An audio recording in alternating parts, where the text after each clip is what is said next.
I gotta wait. Oh, now you are on. Howdy tea people, internationally speaking. My name is Scott Norton. I'm here with Elena, the wonderful host of Floating Mountain Tea House here in the Upper West Side of Manhattan. We're going to be starting shortly. Tonight's talk is all about Puerh and Heicha, the dark teas, the fermented teas, the aged teas of China. Mostly Southwestern, but we'll talk more about that soon. So wait with us as I bring out my bag of tricks and we'll bring out some wonderful teas and we'll enjoy.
Big tea drinker, and I'm now making myself more a knowledgeable tea drinker. So I thought this was exciting.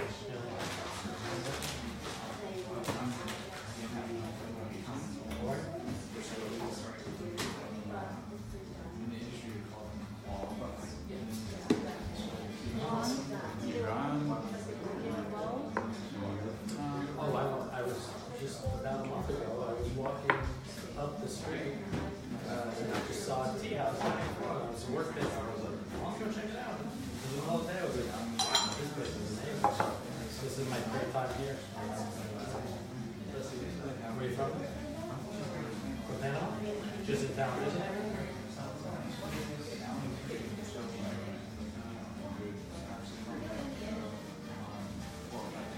Oh, okay.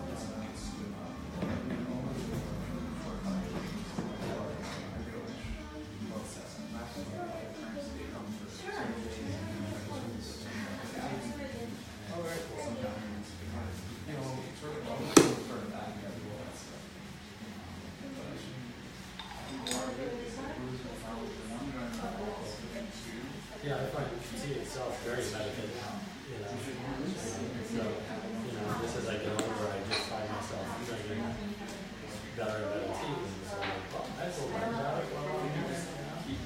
I'm going to sit while I'm here drinking. That's cool.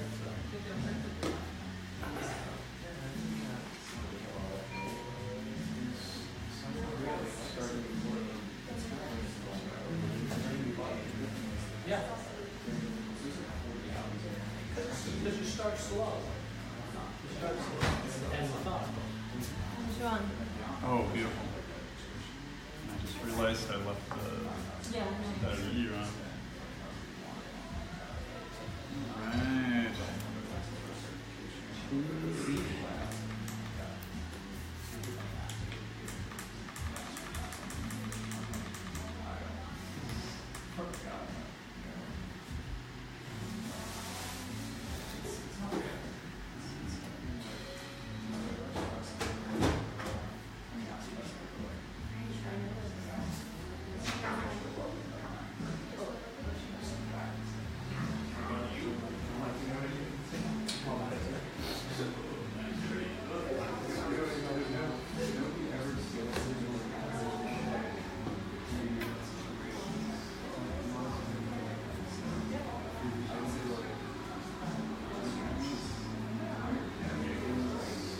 Right.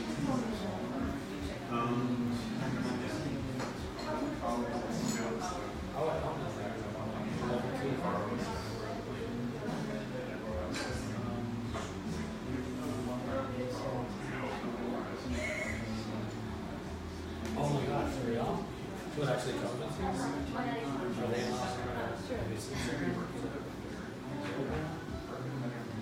Oh, I think I follow them. These guys, is that their logo?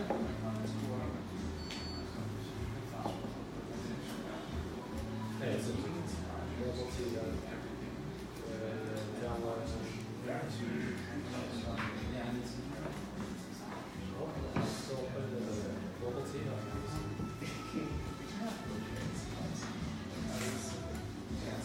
Oh, definitely check that out. Thanks for the recommendation.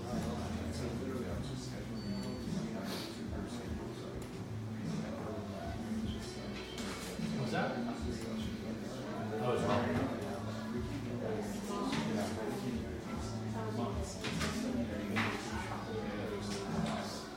Oh, that's cool. Yeah, my wife and I tried to book a trip to Sri Lanka in November. We realized the weather then was a little sketchy because we wanted to stay on a tea plantation. So in May we're going to the Azores and they have a tea plantation there. So just whenever I can, I try to expand myself. You guys ready for tea? I'm ready. Let's It's a little bit of the rainy season now. enjoy some tea. So, first off, I want to thank you all very much, of course, and just for those who are here in the physical realm, we have people who might be joining us, who might be joining us right now on the virtual realm. This is the first time that Floating Mountain Tea House has done this. It's one of the first times that I've done this as well, so at least in tea. I used to do this for food and beverage. So, first off, I want to welcome you all to Floating Tea House's ongoing tea talk and tasting series. 2 weeks ago, we gathered around to go over oolongs, which garnered its own sort of workshop class for sort of tasting and talk. Why that might be the case? Well, there are just a lot of oolongs out there in China, Taiwan as well.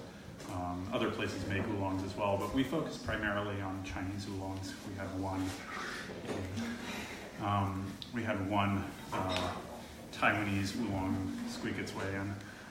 Today, on the other hand, we're going to be going over puers and heichas. Not in that order. We're going to mix it around a bit, but it could also heicha, puer, sheng puer, shou puer, regional specific heichas. Those all could fit well within the 2.5 hours that we will be talking about puer and heicha. Each one of those teas could fit within a category. If we got really, really specific, we could even pick a mountain and just go over teas from that mountain. That's how regionally diverse these teas are. That's how historical and historically nuanced these teas are. So there's a lot to cover. I have like rudimentary notes and the teapots that go with each tea all mapped out. So it's going to be a little bit like, you know, sitting at a bar, hitting a lot of different teas, but we'll keep it as meditative as possible. Is what's to about that. First off, I want to kind of just give an overview of what Puerh and Heicha is. Who here has had a Puerh? Who here has had a Heicha? Puer. Puerh. Okay. All right. Heicha. Anyone? All right. It's kind of a trick question. If you've had a Puerh, you've technically had a Heicha. Some people might hit me for that, and I really hope the internet trolls go after me tonight, because Heicha just means dark tea. Dark like the color of something that has been marked black or marked dark. Something like charcoal, something like a dark sky. So technically that would be oolong. It's the darkening process that defines a Heicha and in some extent defines a Puerh. And going back to the overall spectrum of tea, Puerh kind of encompasses all of that spectrum. On one hand, you have zero oxidation, where you have your green teas, you have middle oxidation, where you have your oolongs, and then you have your fully oxidized teas, where technically, we're just going to say where Heicha lives, all right? They're not fully oxidized. If they did, they might turn into tea dust. It's the process of breaking down that oxidation. And to oxidize, what do they do to oxidize it? Good question. So, oxidation that you see in, let's say, like an oolong tea, and to some extent Heicha, what they'll do is they'll pick the tea. They'll wither the tea, so let it kind of air dry, sometimes sit out in the sun for a little while. After that, they take those leaves and they massage them. And it's that massaging action, in addition to that picking and sort of like taking that tea down the mountain, laying it out on bamboo mats, grass mats, that activates polyphenol oxidase. This is an enzyme that is in all tea leaves. It's actually in all plant matter leaf. It's the thing that turns a green leaf on a tree into that brown leaf that you see on the ground. It's when the cell walls break. It's when the natural sugars are released and the enzymes go to work breaking that down into different flavors. If you allow for oxidation to continue, the tea moves from a green tea to, let's say, like a darker oolong, to a hongcha, a red tea, to a heicha, and you can arrest that oxidation through what's called a shaching, which means to kill the green. And this is what you see within a green tea, this is what you see within a oolong tea, within a hongcha, but you don't really see in heichas, and you don't really see in puer. You're saying you don't see the green? You don't see the arresting of that oxidation process. They don't do a shaching. They might hit it a little bit with some heat, but a lot of these teas are just being heated. And then from that, you have a fermentation process that occurs. And that's where you have Aspergillus niger predominantly, which goes to work and begins to break down and really kind of cause a mold to occur. So all of these teas have a little bit of mold going on inside of them. They all have a little bit of sort of a flora about. And depending on the type of tea, depending on the style of tea, that's going to change the flavor profile of each tea, beyond just their regional differences, beyond growing from an older tree to a younger tree, or growing on a mountain versus growing, further down in like a mountain valley. The teas that we'll be tasting tonight will run the gamut of that.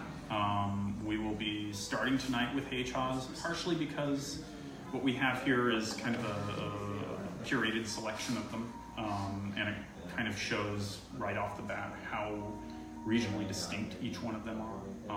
because everywhere around China that produces Heicha produces their own style of Heicha.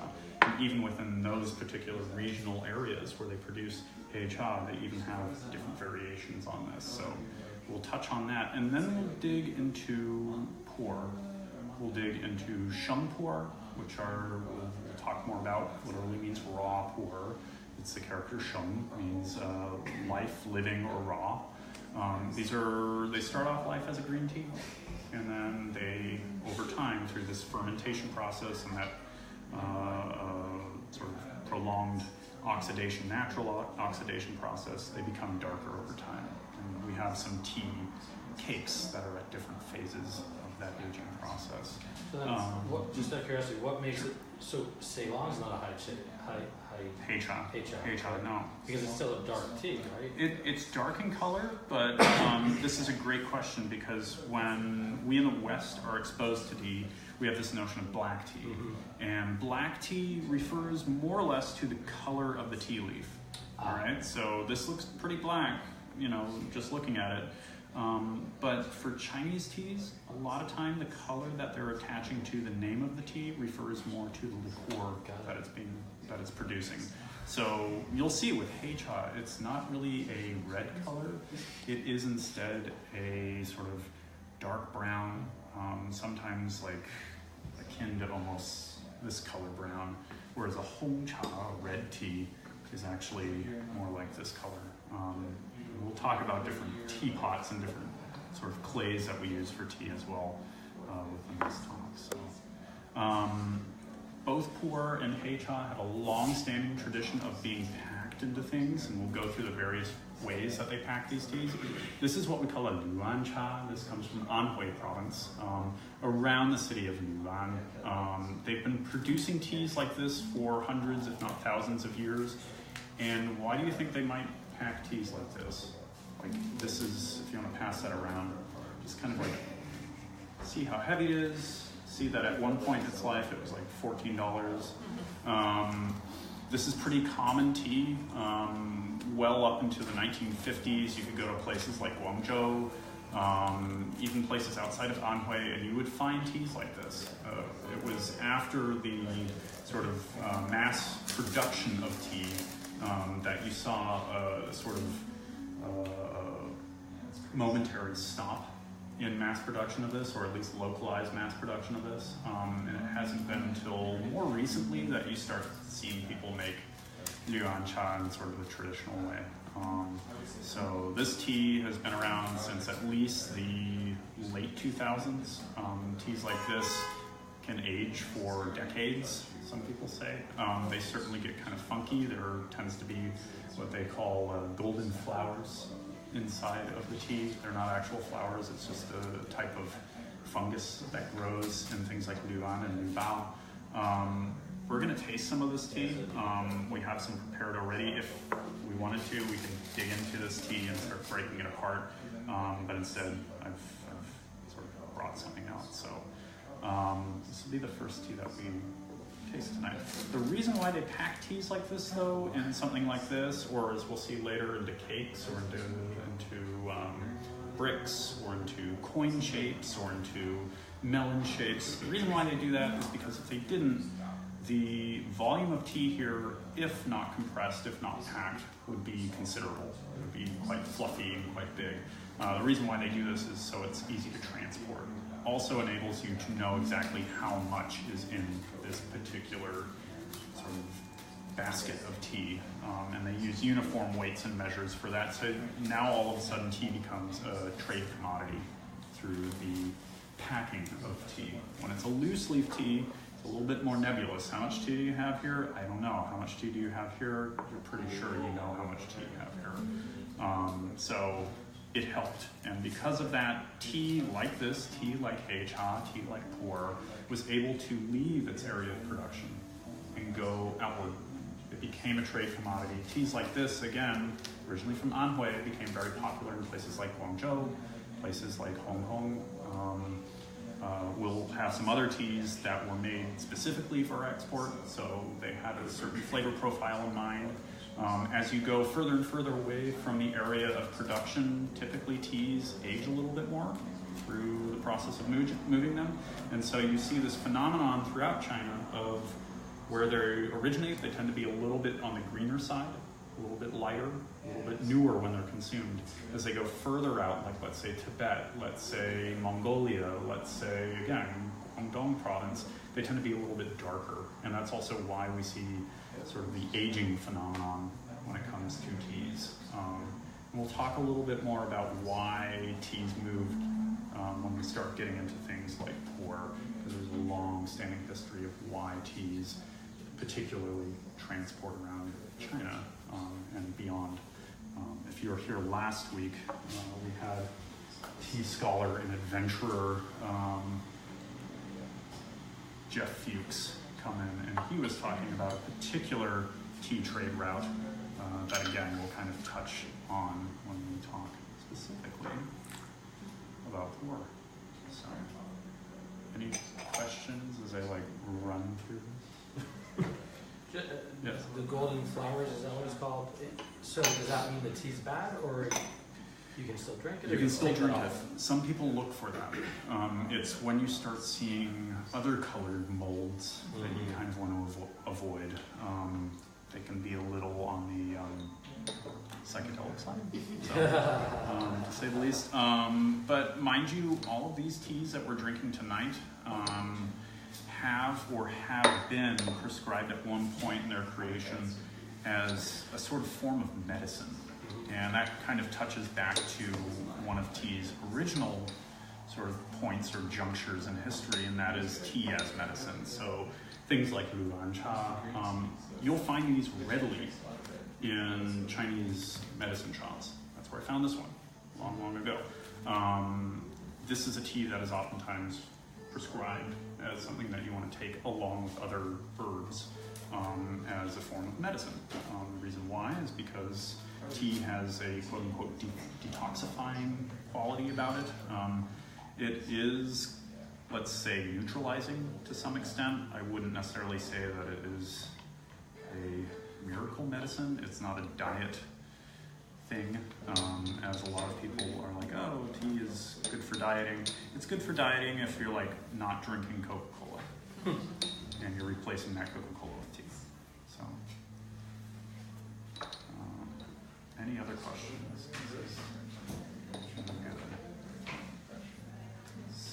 So the fungus, when you use like hot water to brew it, does it get killed, or is it something that's like... It kind of becomes part of the flavor. There's definitely a thing about it that a flavor profile that is specific to it, and people drink it if it's there, if it's present, because it's present there.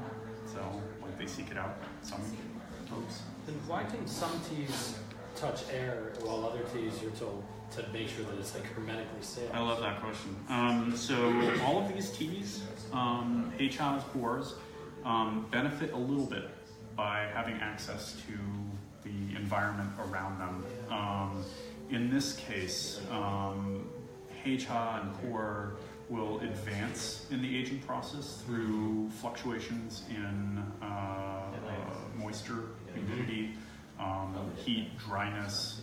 You want to keep it away from light, but generally speaking, I keep this tea like this and I put it up on a shelf and I make sure that it's not near my kitchen. So why would other teas need to be sealed then? So things like green teas, things like oolongs, they don't age well. They lose their freshness. Green teas sometimes as soon as within half a year, maybe 3 months after they've been picked. These guys, however, benefit a little bit by having some access. Sometimes with my puers, I will take a large sheet or a large sort of like linen, lay them out, actually spread the tea out and let it kind of air a little bit. But I do this in a very controlled environment. Otherwise, you might pick up some weird flavors along the way. So always want to try to avoid that. Since we have 7 people here, which is actually a cool number for tea, we're going to try to do steep after steep. I think we can do that within even a tiny cup like this. We'll just do little sort of espresso shots. So, I think I need a waste water. So the first thing I did with this tea is I just briefly wetted it. Some people say this is to clean the tea. I'm actually not sort of the mind that this tea is dirty. Instead, what I'm doing is I'm just introducing it to water, letting it kind of open up slightly, and removing any sort of tea dust that might be there. There are little bits of tea that collect on the tea leaf itself. If you've ever made tea with your hands, as in like processing tea leaves, you know very well that your hands get caked in this very, very fine tea dust, and that does affect the flavor. At the same time, we kind of get a sense of what the tea will taste like. And this was a what, puer? This is the Luan. So this is a Luan. This one is not an aged Luan. It was made within the last 5 years, 2 years. So this is still relatively young as a Luan. What you'll find is that Luan like this can age quite a bit, and as a result it becomes milder. What we might taste here tonight is something that is going to be slightly on the bitter, astringent, medicinal bitter flavor profile, which is fine. In Chinese, you call that ku, and that's the same ku as like ku gua, the ku. This is the bitter melon.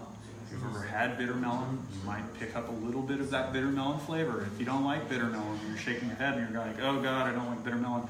Still try this. I think it's interesting. So. Are you okay if I take a photo every now and then? By all means. It's just so gorgeous, everything that you're And to kind of explain what's going on here, I'm making this first tea with a gaiwan. Gaiwan literally just means lidded cup or lidded bowl.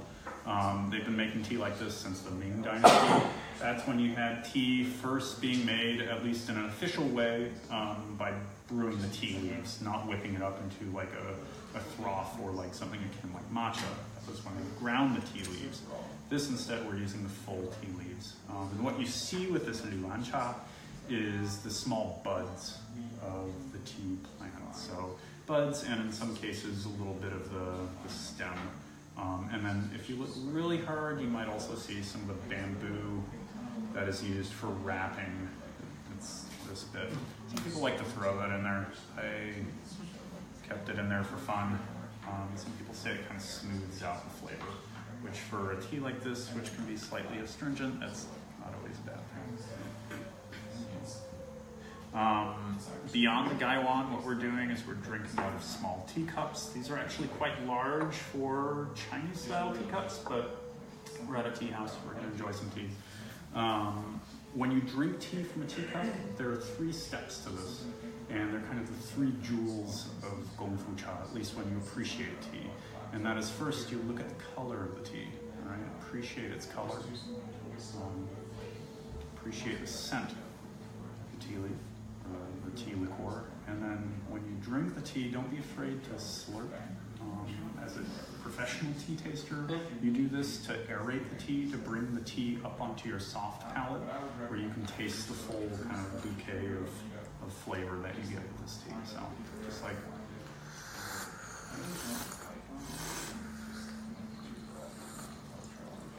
And it wasn't lying when it was like slightly bitter. It does have that bitter melon. Yeah. Kind of punch. Yeah. But shouldn't be too hard. Like, it's not making you like, oh God, I never want to have this again. So this is a heicha? This is a heicha. These first 3 teas that we'll be drinking are heicha, and then we'll start going into the wide world of the puers. This particular tea undergoes a slight heaping, which is what produces what they sort of pack into this. But as well, luan cha will oftentimes receive a light basket roasting, and that's just to kind of enhance the flavor and stop a bit of the oxidation. Wastewater bowl. You said earlier that it was an interesting number to drink tea. Why Yes. do you say that? There is a poetic reason for this. There's a famous tea poet from the Tang Dynasty who refers to 7 cups of tea. The first one is like, oh, hooray, I've wetted my lips with tea. by the seventh, I won't go through the entire poem, but by the seventh cup, he says he's already reached the sort of land of immortals. He's seeking the immortal island of Panlai. What he's describing is the sensation of eventually becoming tea drunk. Which, if you drink enough tea, if you're sitting for hours and hours and hours drinking tea, if you're a viewer online drinking tea with us, you will at some point get tea drunk. And a lot of that is not necessarily due specifically to the caffeine. A lot of it comes from other energetic qualities that tea has. Traditionally speaking, people talk of things called cha qi, which is the qi, the vital force of tea, sort of like yin and yang energy of tea. And you'll begin to kind of pick up on that as we continue to brew these teas. Typically tea, mostly green teas and oolong teas, are of a yin force or a dark force or of a relaxing force. Aged teas, on the other hand, teas like Heicha and Puer, more so Puer, are of a neutral energy. And that is why long ago, tea was seen as a sort of medicinal neutralizer, whether you were drinking it or ingesting it. So, like as a food. Enjoy it. This one I brewed a little bit longer. So. And now we're getting a little bit more of that punch that I get with these teas. So. Do you do something on Instagram where you drink teas? I mean, I drink tea and I share pictures on Instagram. No, there's someone I follow. I don't know who it is that does this, and I was like, maybe it's you. Maybe. I guess my New Year's resolution for the last 2, 3, 10 years, who knows, has been to connect with people online, but to make tea in the real world as much as possible, because we can talk about tea, we can put pretty pictures on Instagram, but we can't taste this tea over Instagram. It's just a foreign concept. So we'll put this tea off to the side because I want to make sure that we have enough time to do all of these teas. For those online, I think Facebook has the limit of an hour and a half for broadcasting. So if you don't get all of the teas tonight, come by the tea house and drink some tea. That's my plug. So the next tea that we're going to be moving on. Any questions before we do on Luan? Yes. Why are you boiling it in the cup method rather than the pot method? Good question.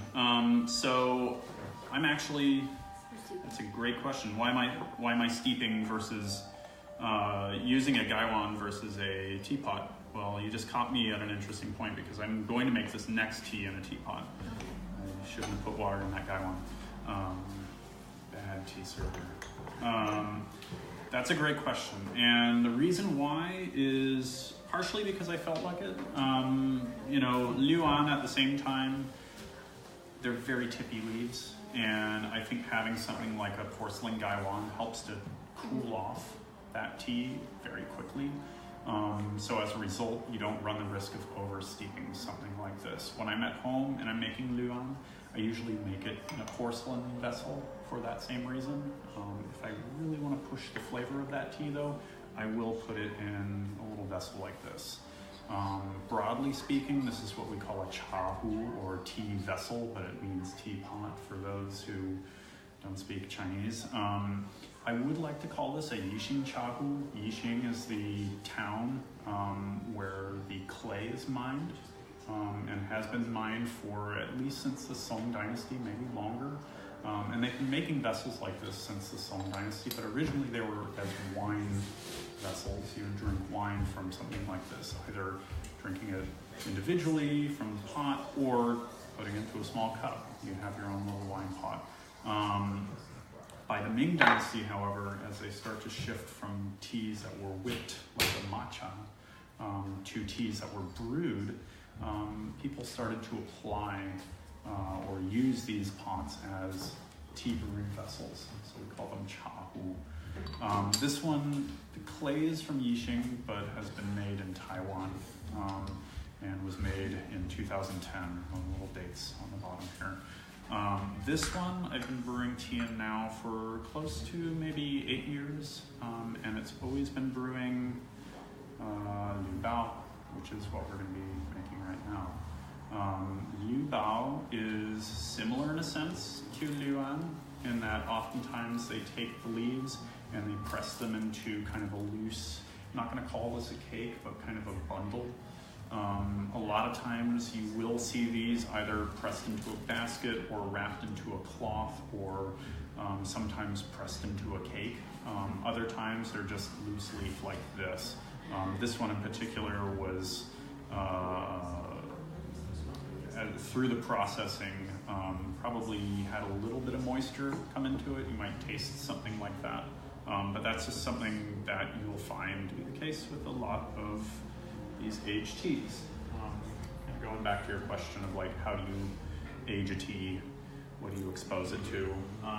Liu Bao comes from Guangxi province, which is right next to Yunnan province. To call them different teas is correct and incorrect, because there is very little other than mountain ranges and different sort of cultural groups that separates these regions. Historically speaking, it was all just kind of a nebulous region of autonomous minority groups, and had been that way up to the end of the Qing dynasty.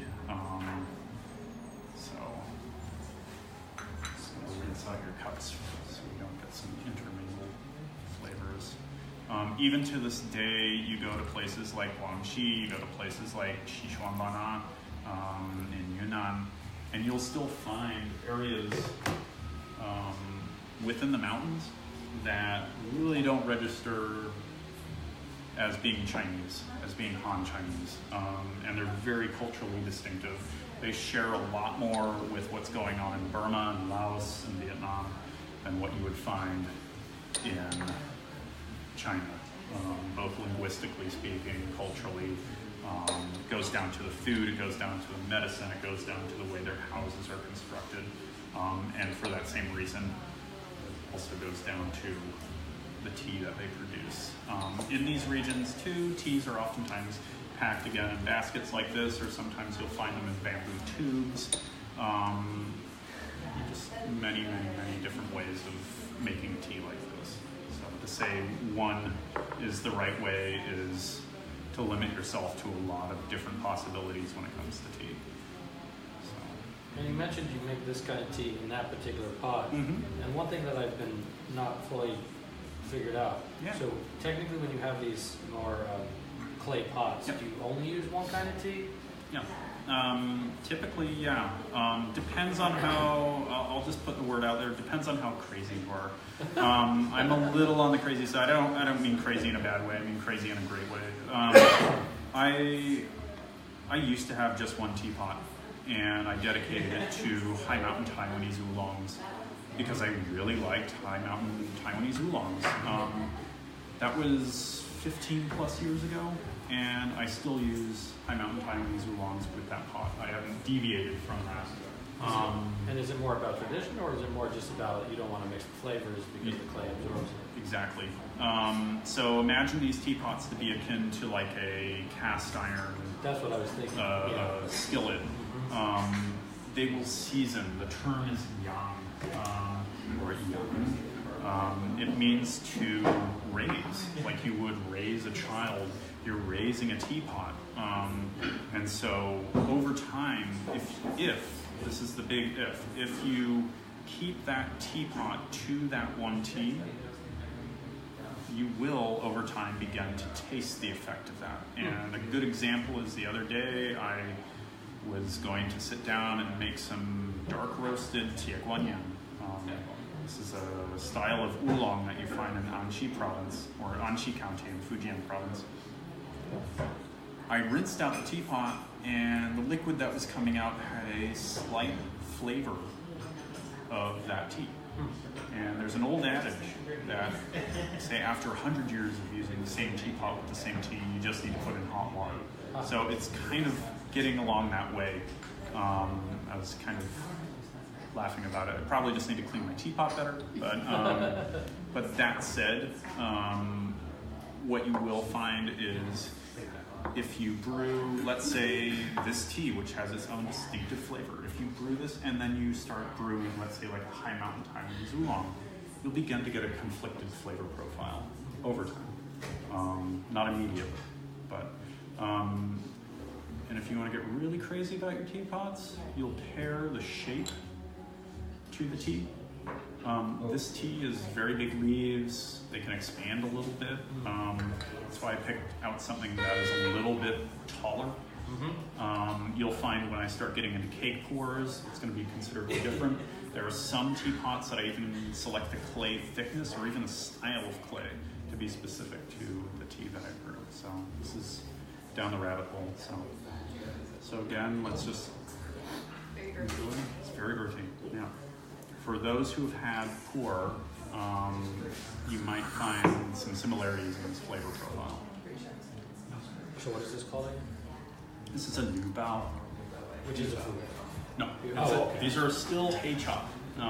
Puer has, the reason why we call it puer is because, we'll get to that, but there's a city, a trading town in Yunnan province called Puer. And because all those teas went through that one town, that's why we call it puer. It's kind of why we call like a Genoa salami a Genoa salami. It's because, it's not because it's produced in Genoa, it's because it came out of Genoa. And because somebody had the bright idea of like slapping on a stamp that said Genoa. So everybody outside of Genoa was like, oh, it must be from Genoa. But no. So what do you think? First round. You can push this tea. If you have boiling water, you can push this tea. We could let this sit for 5 minutes and drink it. The processing style of something like a Liu Bao. This is a relatively young Liu Bao. The processing style of this is actually more akin to, let's say, the show puer, where they heat the tea, and there's a real kind of like composting and fermenting that goes on there, and it accelerates that darkening. So I'll do one more. I like this one a lot. Yeah.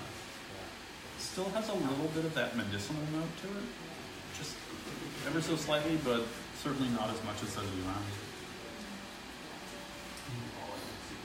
Is that just because of where they're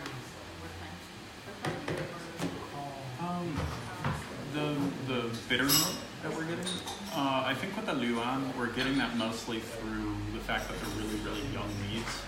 I think there's also from a bit of the basket roasting that it receives. There's a slight smokiness that might come from that.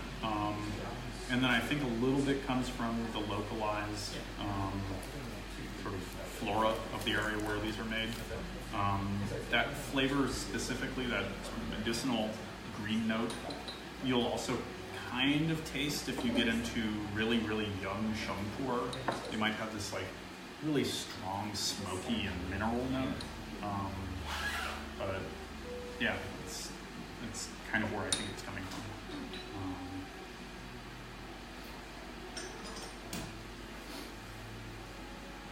So one thing to note about Yi Xingware, the heat capacity of most of these clays is somewhere similar to cast iron. So if you have like one of those little cast iron tetsubin pots, it's pretty similar. What I'm waiting for here right now is just to see the majority of this water dissipate off of the teapot. You saw me do this. I'll brew this a little stronger. And why do you do that? So we want to superheat the teapot. That's one of the reasons why. If we were brewing another type of tea, let's say like a whole leaf Shengpuer that was pretty young, or if we were brewing, let's say, an oolong, what I'd be waiting for at that point is I'd pour the water over the top, I'd let it dissipate, and then I'd wait for a little meniscus bubble at the sort of tip of the spout here to pull down into the spout. We won't really get it with this tea because this tea is kind of it's not going to really soften up so much. Like when we start pulling the leaves out of this at the end of the steeping, they'll still have a bit of that shape that they originally had, versus, let's say, like a green oolong, where those leaves look like you just picked those leaves off the tea plant once you hit them with water. So, aged teas typically will kind of firm up over time.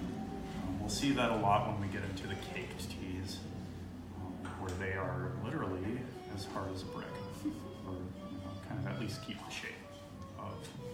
So. Do you have more info about this pot since it's pretty dark? This teapot? Yep. It's called Heidi. That's okay. It's the same hay as Heicha. It is mined from, again, the area around Yixing, where you'll have anywhere between, the famous clay that you have from Yixing is this, is Juni, which is a cinnabar color.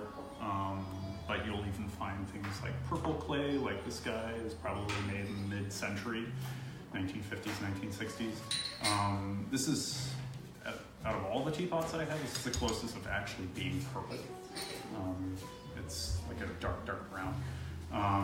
You have, at the same time, what's called Jirma Duani, which is a blend of yellow and black clay, so a bit of the Heini. And that's where we're getting this yellow clay. But if you look really close, we'll make the next tea with this teapot. If you look really close, you'll see black spots or little like sand grains. Pass over them. The cool thing about these teapots is kind of, I don't know if it's going to give you more insight into it. These teapots are hand constructed. So rather than putting it onto a wheel and spinning it and kind of like building up the walls from a lump of clay, what they do is they take a block of clay, they cut it up into sections, and they designate each section to be a part of that teapot.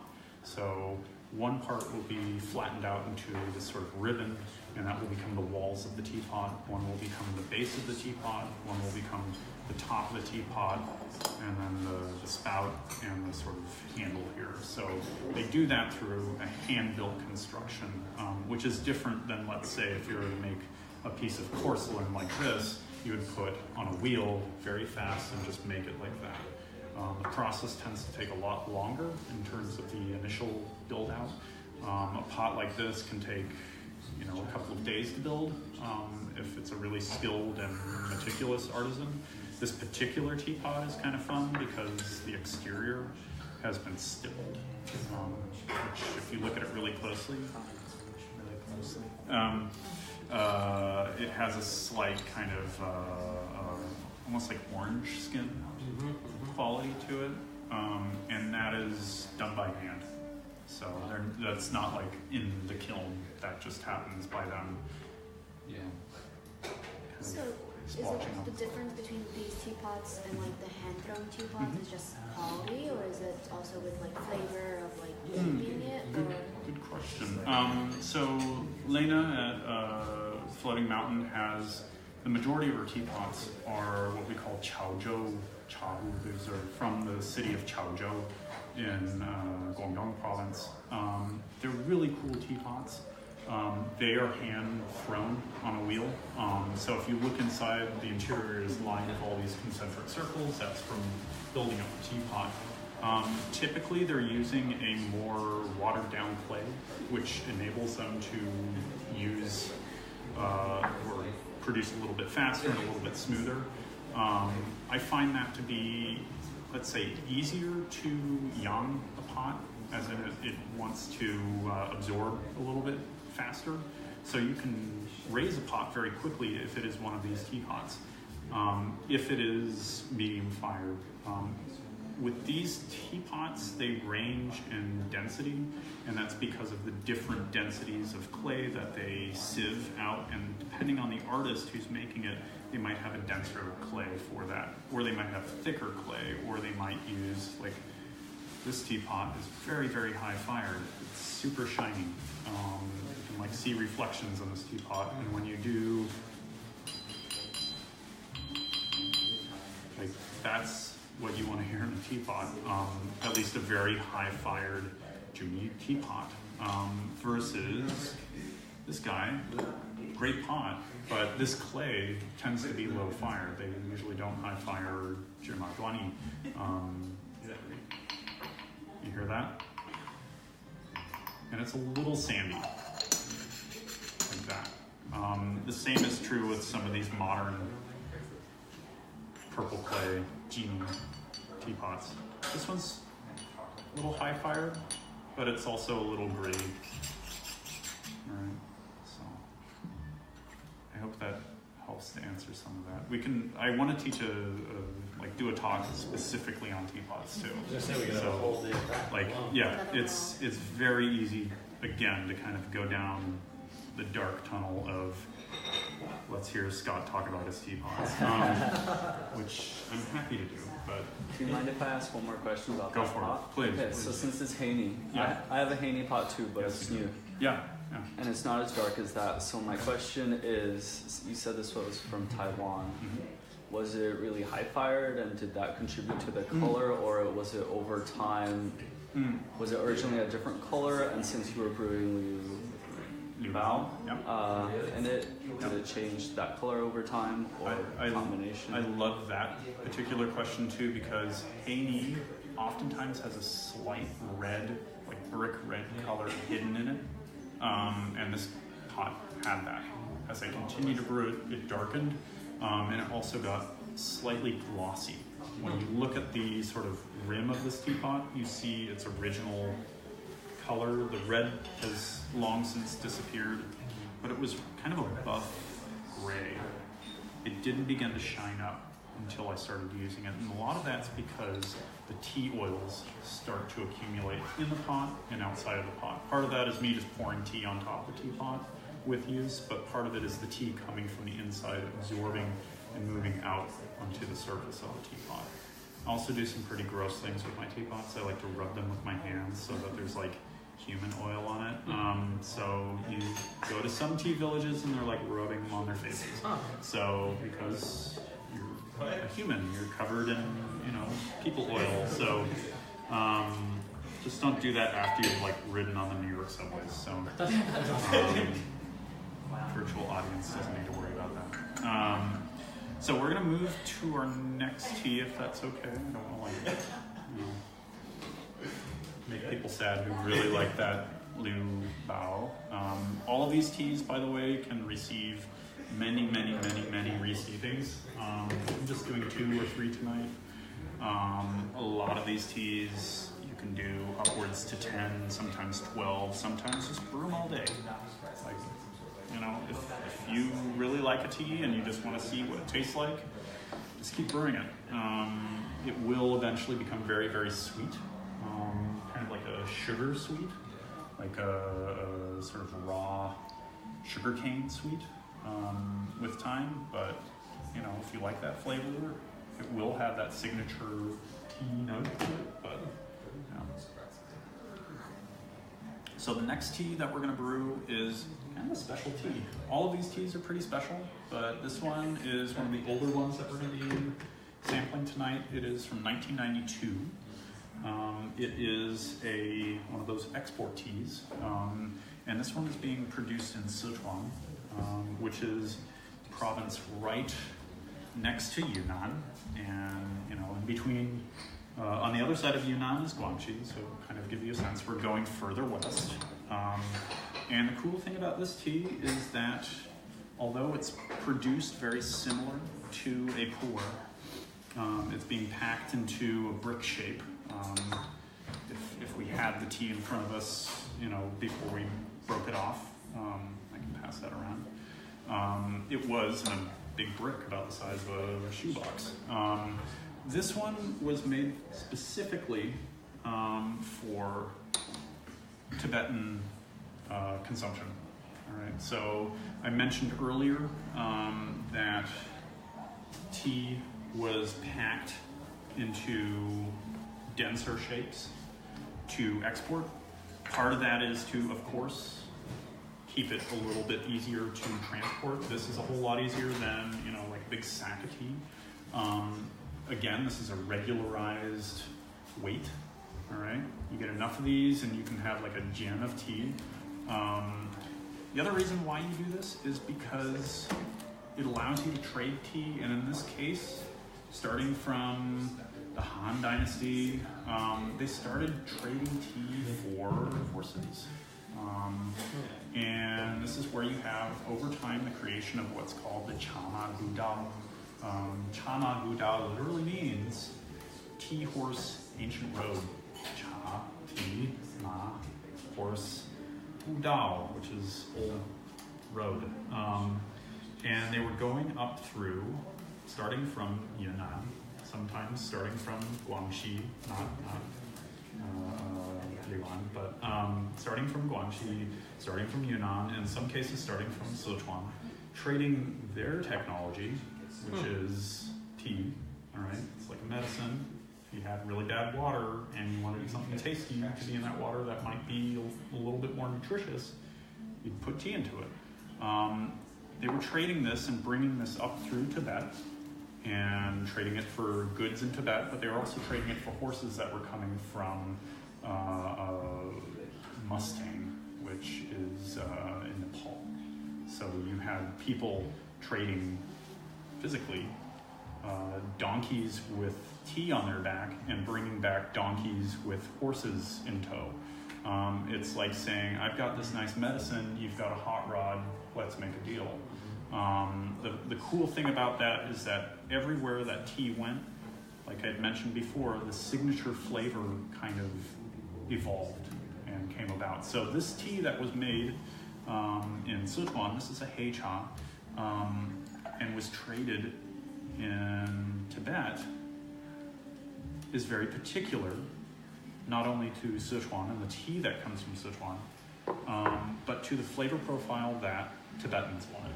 So it's gonna be a little puer-like, it's gonna be a little slightly rustic. A lot of times folks in Tibet will put butter and fermented yak's butter or milk into their tea. So it's a little bit more than just drinking like what we're drinking right now. And I kind of want to show this piece. This is a big chunk of this tea. Originally, again, was kind of forced into like a shoebox shape, a tea brick. You're saying this would be traditionally served with yak butter? Teas like this, yeah. These Heicha, these fermented teas. So you're talking about how they used to trade, right? Yep. I'd imagine there must be a history of, I don't know what it would be, but pyrating the teas. Yeah. Faking it. Yeah. Yep. There's, since the beginning of the Chama Gudao, and even before then. Is that before Ming? Yeah. Han is 220 BC to 200 AD. And there was tea being made even before that, and there was tea being traded even before that. So, and even in old tea texts, you talk about how do you discern a good tea. Right. And a lot of it is like, don't listen to the story the guy told you. Look at the leaves. Yu actually talks about how to discern qualities of tea leaves in his seminal text written during the Tang Dynasty, but he talks about teas that were actually very similar to this, he being in Sichuan. He talks about it wanting to look like, this is, bad translation, but it looks like the leather of a nomad's boot. Huh. And when you looked at that leaf, it kind of looked leathery. It looked like, slightly fleshy. He talks about the different leaves that you'll find on a tea plant. Not just the big leaves, and I'm kicking myself tonight because I had some huge tea leaves, some that are bigger than my hand. He talks about this, and what he's hinting at is not only, hey, we're becoming tea connoisseurs here now in the Tang Dynasty, which is, in the 700s, 800s, but not only are they becoming connoisseurs, they're being connoisseurs because there's probably a lot of forgery out there. Yeah, right. Probably a lot of people going like, hey, I've got this tea, it comes from the best mountain in Yunnan or in Sichuan, and let's make a deal. Let's buy some horses, or let's exchange it for something worthwhile. you as a tea connoisseur need to build that memory bank of what makes a good tea a good tea. And that's kind of what we're doing tonight. Like, you know, with the tea talk, the talk is secondary. Like, I want you guys just to like focus on the flavor. Yeah, that's the other thing. Like, people ask, like, Scott, how do you know so much tea? You must have read a lot about it. And like, I don't read that much about tea. I just sit and I drink tea a lot. Like, and I go to tea farms, or I, you know, meet with tea merchants or tea masters, people who make the tea. They'll teach you a lot. So originally, did all tea originate in China then, for the most part? it originated in that nebulous border of Myanmar, of Laos, of Vietnam. And so, you know, we can attribute current borders to these. But even that, I mean, you find tea plants throughout East Asia. Some of them were not originally there, some of them moved. All of the tea that we're drinking tonight, I should have started with this. This is all Camellia sinensis, for those who don't know what a tea is. That's a camellia plant. It's a wild plant. These would have been trees originally, and they would have picked them, and it would have been, you know, very, very bitter, very, very strong if it's one of those large leaves. It's only until you start focusing on tea as a beverage does it become more refined and more palatable. Because I've had these big leaf teas, and when I talk about big leaf, they're like this big, sometimes bigger. And they're coming from tea trees that are 800 years old sometimes older. And those can be quite crazy if you're taking those big leaves. They use them as medicine. If we really wanted to do a puer class today, I wouldn't be steeping these teas. I'd be boiling these teas. I'd be roasting these teas and then pouring boiling water onto those roasted tea leaves and we'd be drinking right now. That's for maybe our next class when we sit down and we do what I like to call history bowl of tea. Because we're going to talk about tea not as it exists today, but tea as it existed hundreds of years ago. We're going to try to recreate some of that. So tea being, that kind of tea being boiled becomes more of a medicine than like, okay, yeah. That's where the more the bitterness comes out. It definitely becomes, it also becomes more like a soup. Like, I also want to kind of do this while we have that talk, is add things like roots, add things like green onions, add things like salt into the tea. That's how they were drinking tea in the Tang Dynasty and prior to that. So I'm going to do one more steeping of this, again keeping just 2 steepings per tea. Didn't say the name of this one again? So I didn't give the name. You're catching me. So this is a Sichuan Heicha. The name that's attributed to it is a Kangjuan, which I'm butchering that right now. It's from 1992. It's a lot of people like to call these Tibetan brick teas, but again, they're not from Tibet. They're just for Tibetan export to Tibet. When you were putting in the tea leaves, you used this item. Why was that compared to like using your hands? Like you did earlier? Yeah. This was a big cake, and like, I don't know, it was a big cake in a lot of little bits, and so this was easier to move into the teapot. A lot of times I just use my hands, but if this is here, I'll use it too. So, yeah. I couldn't really tell, but were the leaves rolled at all? No. The processing of this is just, they literally heat the tea leaves, and later they compress the tea leaves. They may have received a slight steaming during that compression, and from that moisture you get a lot of the sort of fermentation starting. So, and where it's stored can change that dramatically. So teas like this, when I've encountered them outside of Elena's tea house, where it's, you know, nicely presented, they're usually wrapped in kind of a gross piece of linen or raw hemp or raw silk, and like, the outside's a little gross. The fabric is usually stained with a lot of tea oil. You'll even see when I start bringing out some of the tea cakes that I brought with me, you'll see stains on those tea cake wrappers. The wrapper kind of helps to move oils in and out of the cake, and that will occur through seasonal fluctuations in humidity and dryness, in heat, in cold and latent moisture. And for folks who are looking to, age a tea, I honestly think keeping them in their wrapper is a good thing, unless you want to break them up and store them in a vessel. Reason why is because it will absorb some of the outside moisture, but it will also absorb a little bit of the oil that comes off of the tea. And then when the season changes, some of that will go back into the tea.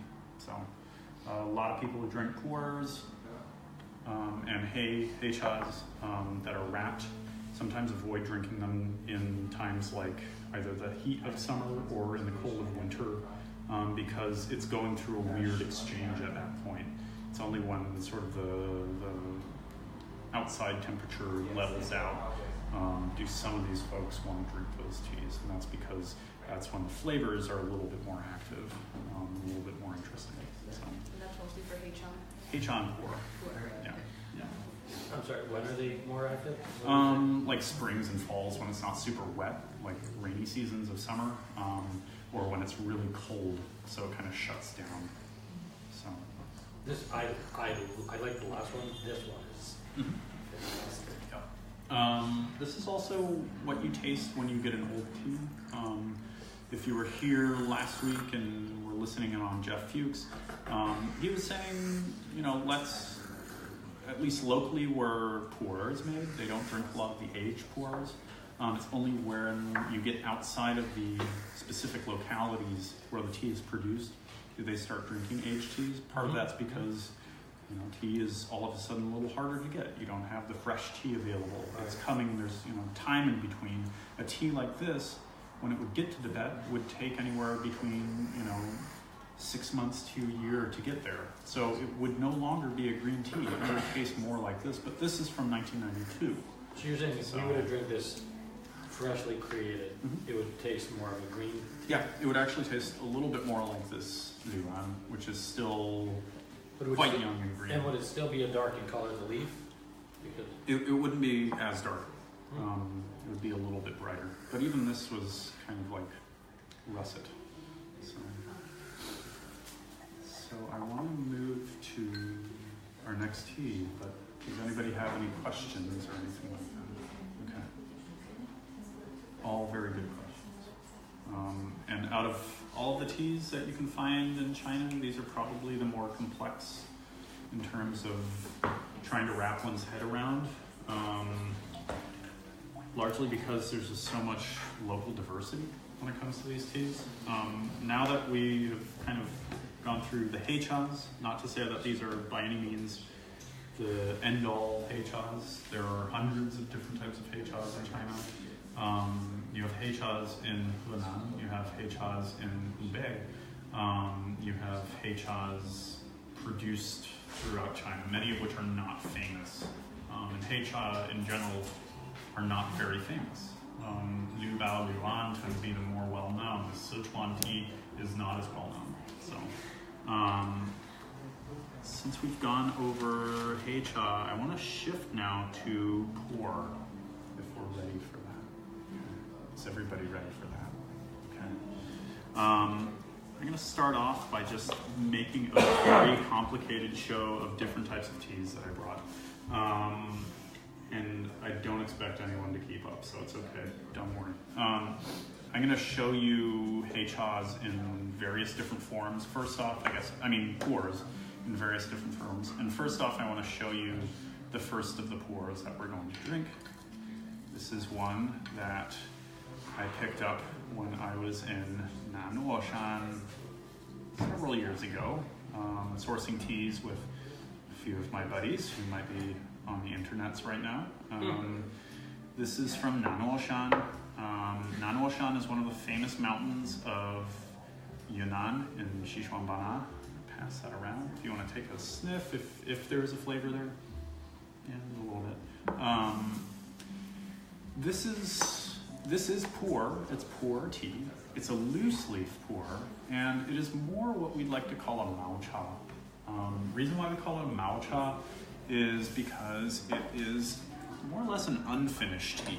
All right, so they've picked the tea, and in this case, it's just sort of the like upper buds of the tea plant. Even though they're pretty big, these are coming from plants that are anywhere between 400 to 800, maybe older. I'm not going to get in that internet fight just now. But they're coming from what are called gushu, which means ancient tea trees. All right, ancient trees. They're picking these. They're doing, just as I said, they pick them, they put them in a basket, they bring that basket down to, the processing station on the mountain. And after that, or I should show people in the, I don't know if anybody's watching. If they are, thank you. This has been great. The processing is they pick those leaves. A lot of times they climb the tree to get to these tea leaves. The trees can be anywhere between 10 to 20 to 30 to 40 feet tall, sometimes bigger. Really, really old tea trees get a lot taller than that. So they climb up, they grab these tea leaves, they put them in baskets, and they bring those baskets of tea leaves down to a weigh station on the mountain, and they lay those tea leaves out onto mats. So that's sort of an initial drying process. And I would say that the act of sort of bringing the tea leaves down in those baskets begins that oxidation process, because you're taking those leaves and they're kind of jumbling about. From that, they do that massaging process. It begins that oxidation process in earnest. And with these, they just kind of let them air dry after that. There isn't really a shaching. If they did a shaching, it would halt the process from being this live shum tea. So instead, what they'll do is, if they're going to pack it into a cake, and I'll show you a tea cake made of this tea leaf, they'll pack it to a cake, they'll lightly steam that tea, and from that point, they'll press it into a cake. And I'll show you that now because I'm crazy. I want you guys to see what a tea cake looks like. If you've never seen a tea cake, this is a tea cake. This is one of those shum puer cakes made from these leaves. This one's from 2012, which was a year after I went to China on my first tea gathering mission in China. Cool thing about this cake is this one is 400 grams. Typically a cake is going to be 357 grams, so this is slightly larger. Looks like a Frisbee. Reason why it looks like a Frisbee is because they're taking a big sack of tea, they're wrapping it up in a linen cloth. They are lightly steaming that and pressing that sack with a large circular weight. And that's where this shape is coming from, because this has been under a circular weight. Somebody stands on top of that circular weight. I've stood on top of these circular weights. And this little divot that you see right here, this is the knot of that bag that makes that divot. So I'm going to pass this around. You guys can, maybe I'll do this. Not to say that like touching, I've been touching the tea the whole time. Touching tea leaves is fine, especially with puer. Like this has been hand processed, so there's at every point somebody has been touching this tea. This tea was literally laying on the ground at one point, so not to gross you out, but it, it's been through a lot, and it's seen a lot, and I'm excited to brew it for you guys. If you take a look at those leaves, they look very similar to these leaves. They might be browning a little bit. The process of pressing it into a cake enables at least the outside to age a little fast. The inside, on the other hand, will be quite green. So that process, it will change the tea over time. We're gonna drink this Malcha first, and then I'm gonna, after this, we'll sample another tea. I just wanted you guys to see what a tea cake looks like. This is one of my favorites, and again, it's the same leaves, same tea farm, just different processing. So, I mean, you might not even be able to answer this question. I went to Hong Kong this past November, and they were all over the place, right? And I didn't want to buy one because I was like, how do I know what I'm supposed to buy? Sure. Yeah. So how would an amateur know what to buy when you're in a country that you don't know? You don't even. It's not even about the country. It's just like I don't know what to trust and what not to trust. Because everyone said theirs was the best. Of course, and they're good sales folks. They will. Yeah. So buyer beware always. Yeah. I guess I should go back to this tea cake right now. I won't say they'll always, but what we saw is a shung puer cake, a very young shung puer cake. It looked very green. It was like camouflage in color, right? I'll show you some aged teas as we get further down, so you'll get to see the color differences. A lot of times tea merchants will say, this is, this year old, how many other years they're wanting to show. In this case, the date of processing is on this. It's not always the case. This is 2012, and since I think 2006, 2007, they've been putting this quality, the SQ quality control. Okay. If they're saying, oh, this is from the 90s, 80s, or 70s, and it has this, that's a bunch of bunk. That's very easy to find. It's when they replace the cake inside and have an old wrapper that you really need to do your discovery work. Part of that is, I'm going to open this back up again. You'll want to see, this is what's called a neife. It literally just means inner ticket or inner piece of paper. In this bing, in this cake or in this biscuit of tea, bing is biscuit or cake or cracker, they'll layer the leaves around the neife. So it will exist inside the cake. Some cakes will also have like a piece of thread that's woven kind of in between the leaves. Really, again, going back to my ethos of don't listen to the story, don't look at pieces of paper, know how to read the leaves. I've done this with friends, and it's when the story, when the leaf type, and when the taste all add up, will you know that maybe this is that tea, maybe. Not to name names, but some person I know, we were drinking a tea, and it was like, oh, this might be from like the 1940s or 60s. Right. And after tasting it, we're like, well, it wasn't that. It's good. It's really, really good. I love it. But they were trying to say it's something else. And, part of me is just like, maybe they should have just told us it's, maybe from the 1980s. Right. And it's a delicious tea. I would buy it in a second because it's that good. Yeah. Is it from like the 1940s, 1960s? Maybe, but maybe not. Right. So it's a little hard. It was just overwhelming because I wanted to buy something, and my wife was like, "Why did you get it?" I was like, "I just." And in Hong Kong, going back to how a tea is stored, like Hong Kong is one of the hardest places to store tea because it has the weather of like the interior of somebody's mouth. So, have fun with that. Tea, starting in like the 90s, people were like, "Oh, but it's wet stored." It's like, okay, wet stored. Okay, and that's a funny thing to say about tea. So, just to kind of, again, further complicate, we have our loose teas. We have what we call tuo cha. This is a tuo. It's what we call like a bird's nest shape. We can hold this. This is from 1992. This was like one of the first teas that I picked up as a little tea kid. Actually, no, this is from 1989. No, 92. And a cool thing about this tea is it's made very similar to that cake, but instead of being pressed flat, they press it into a little round mold, and that divot again is from that the little knot that they have. This is what we call a shagwan. Shagwan is typically going to be a much greener style of puer. And even from 1992, this still exhibits a lot of green. And it used to be the case that you could go into any American Chinatown or into like Hong Kong or in parts of China and just buy these for like $1 or $2. And now they're like collector's items. So even the newer ones are still kind of pricey. And that kind of plays more into the speculative qualities of puer.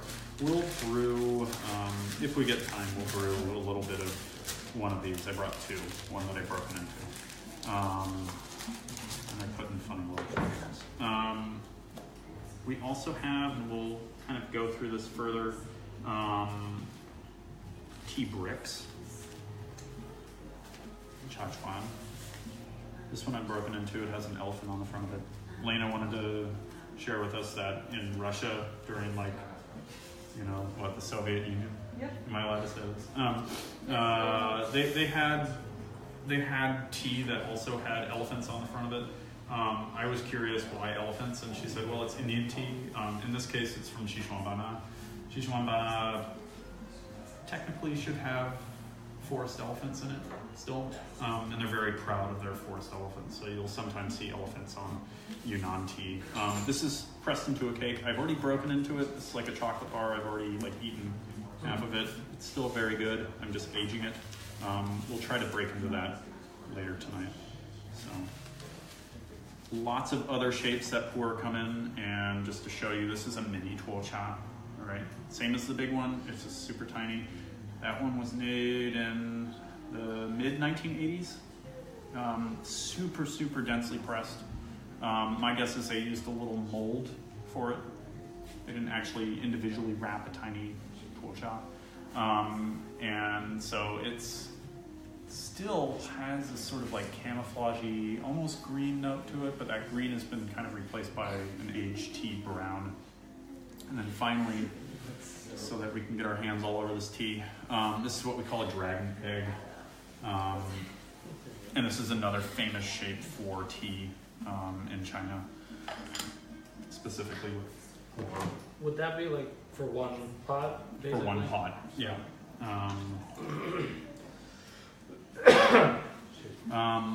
Now, in terms of aging these teas, if I wasn't there physically buying this in the mid-1980s, which I was not, I go off of what the person who gave this to me said, what the literature on the packaging said, what the flavor profile of this tea indicates. So, again, I always approach tea with heightened skepticism, because there's a lot of tea out there that is not really what it says it is.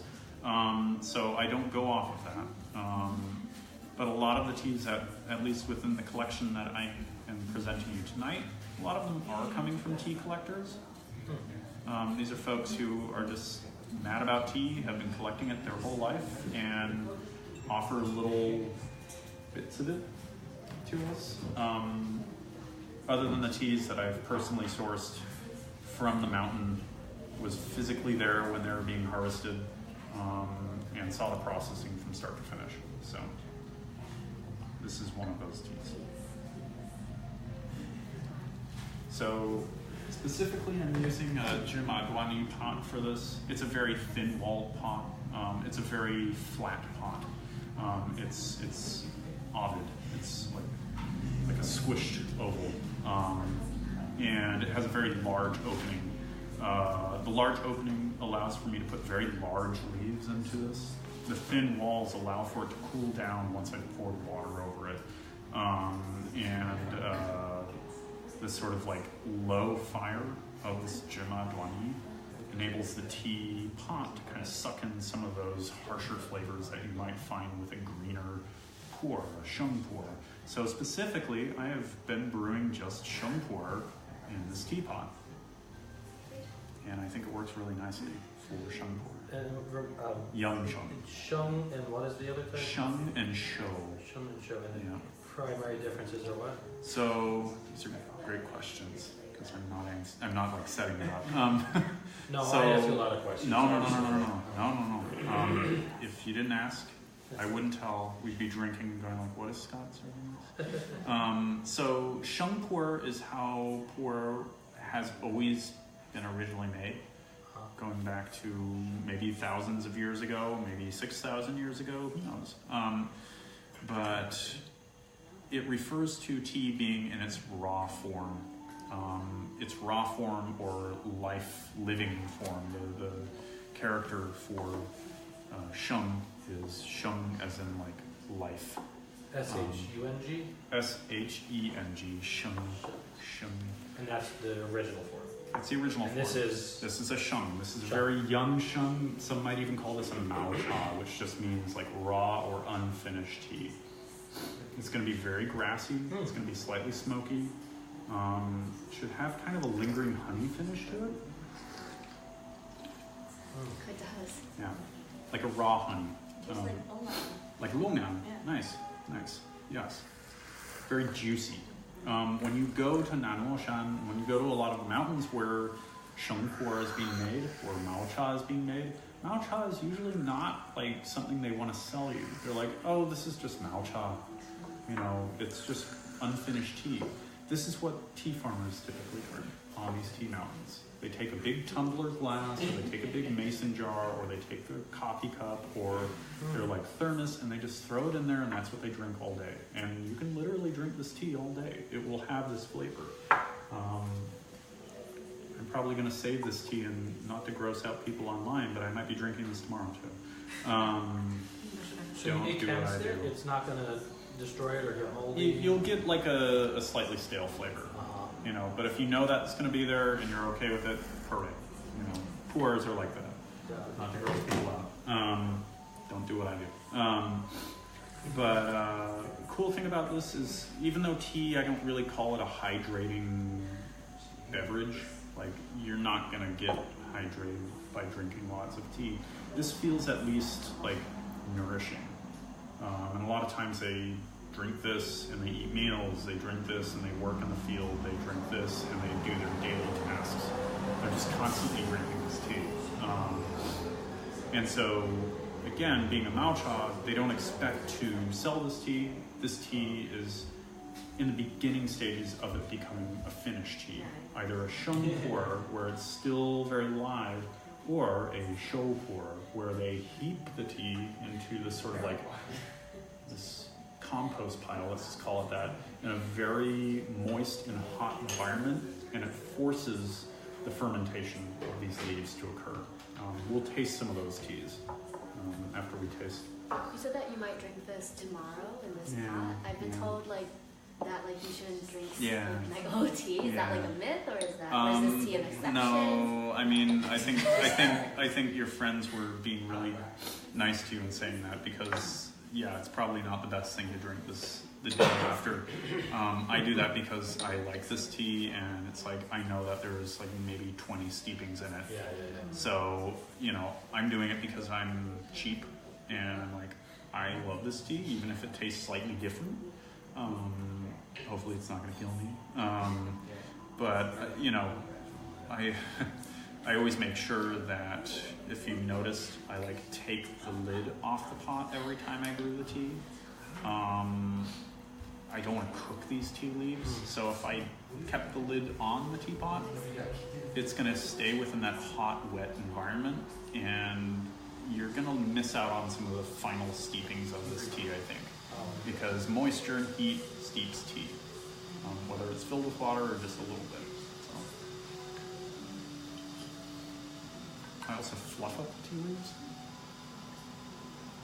so that when you get a sense of, I wouldn't touch this, it's like burning my hand right now, but I just want you guys to see what the tea leaves look like. Very green. They're big and they're very green. Yeah. This looks like it could be, like, this looks like it could be like a phoenix oolong, you know, or, you know, I won't say it looks like a green tea. It might look like a yellow tea or a white tea.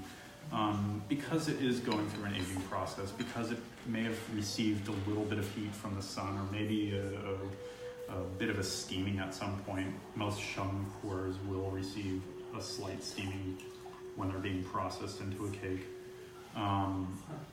So the color will change with time. And this one now is about 5 years old, 6 years old. So, we're gonna brew. Could we do the forest bridge? Elena? The forest bridge.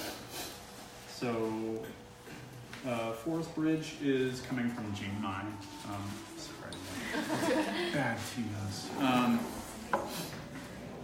I think that might be mine. Oh.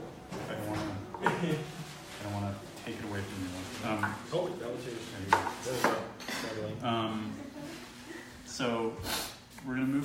style of puer. This is coming from a different region. What I love about this puer, first off, is it's still in the cake form. And as a cake puer, I want to show you guys how to open up a tea cake, which I have been very, very bad at for the first like 10 years of being a tea person. Since going to China and since having tea people show me the way, I've learned a lot on how to open up a tea cake properly. Again, tea cake for those who may not be able to see. So I have right here a tea pick, all right? Some people call this a tea knife or a tea sword, a cha dao. Some people call this a tea needle. It's not thin enough really to be a tea needle, but you could still do damage. It's sharp. This one comes in a nice sheath. Whenever I go to China, I try to bring these back with me because, you know, they're nice to have. They're definitely a hardy tool. And what I want to do when I break apart a tea is I used to, this is me being a bad tea person, I used to just go, haha, and just like wiggle off a big piece. I still do that from time to time. It's not a wrong way of opening a tea like this. I just think you lose the nice shape of the tea, and you also experience the flavor of the edge before you experience the flavor of the center. They're different, they're slightly different. When you do it the way that I'm going to show you, you'll get both the edge and the middle. So it's more balanced, which is ultimately what we want to do when we brew tea, is produce a balanced flavor. So what I'll do is I'll start from the divot and I'll work my way in, all right? And I'm gonna want some leverage, so I'm gonna press it up against the table and kind of wiggle, wiggle, wiggle, and wiggle, and try to go for areas that are lightly already becoming free. And if I like skewer myself in the process, shame on me. Teas for long life, right? So this is nice to use rather than the tea needle, because tea needles typically only poke little holes, whereas this one's flat and you can get in between the leaves and lift them up. You see that? All of a sudden there's like this nice chunk. And that's what I'm gonna brew.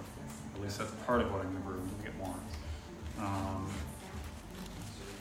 And these, And if you were just bringing along, would be the piece that you just broke off be about the size you would? if I wanted to do like a quick steeping, if I had like 10 minutes and I'm like, oh, I'll just brew this too. If I did a sitting, I want maybe twice that amount, which I'm gonna do right now. And if we break off more, we break off more. If I end up breaking off more, what I'll do is I'll just keep it with the cake. Trying just to gently lift it out. I don't want to break these leaves. See how that's like still a whole leaf? There are some broken bits that come with this, but even that's still pretty whole. That's what I'll use, and we'll brew this with a gaiwan. Did you say this was shung? This is a shung. Yep. We're gonna go through 2 shungs and then 2 or 3 show, and then we'll do some really old teas from 20, 30 years ago. Like all those bits at the bottom there, you can use those. Let's use them. Oh, okay. But I'm no, it's use more a little question. No, you can't. And I encourage it. I don't want to use this dust. There's a lot of tea dust there, and I'll do a quick rinse to eliminate that. But it's good to get a mix. Reason being is that, again, going back to, we want to create a balanced flavor. Those first little bits will kind of activate, like bring out some of those bigger flavors very quickly, after which we'll have sort of longer lasting flavors of the tea emerge. So, And why is it you choose to use the guan? the gaiwan, honestly, I don't know. You know, I could use this again. I could have used a gaiwan for the loose leaf. I don't mind using a gaiwan. What I want to make sure though is that the heat is high, like boiling water, and we'll brew the tea that way. With this, it doesn't necessarily need to be boiling. So, and this type of pot I use for both cake and loose leaf, because it is so low. Cakes don't really fluff up when they open up. They typically just kind of fan outward. So this works really well. So this is at 100. Probably need a little bit more water. I'm gonna do a quick rinse, which is always nice to do with your cakes. It just eliminates all of those little tea bits. If you want to pass this around.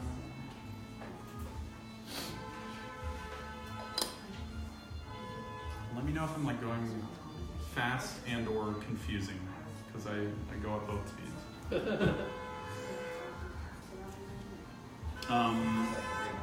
As I pull teas out, specifically the ones I brought from home, I'm pulling them out of this magical little bag or box. One of the ways that they transport tea is in what's called a tong. Tong is 7 tea cakes, all right? It's a unit of weight or unit of measure for teas. So each one of these tea cakes is usually standard 357 grams. Multiply that by 7, and that's when you have yourself a tong. They usually wrap the tong in bamboo, similar to a sense like how they do with this yuan, but they don't use a basket. And then, if you want to keep that tong safe, you put it in a box like this. All right, it's just for 7 cakes. There's that number 7 again. There's that number 7 again. This time, not necessarily linked to that story, but right. Again, it's a unit of measure that's used commonly in Yunnan. More water. They know.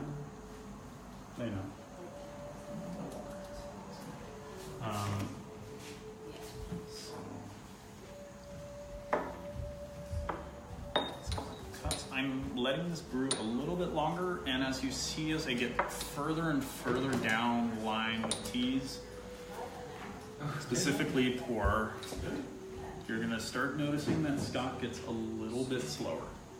And that's not because it's getting close to my bedtime, which it is not. It's because I like to take a slightly more relaxed approach towards puer.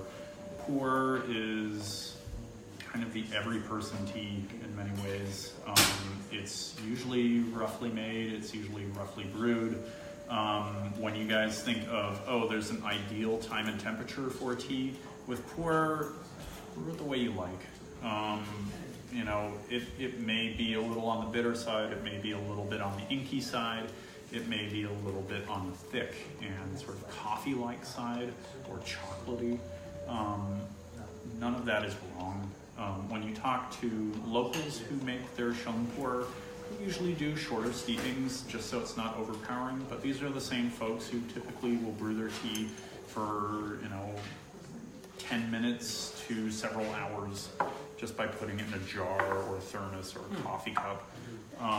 So I want to present to you the spectrum of flavor profiles, but I want you guys to find eventually when you make tea at home, you can kind of play with it and be a little bit more relaxed with it. There's no one way.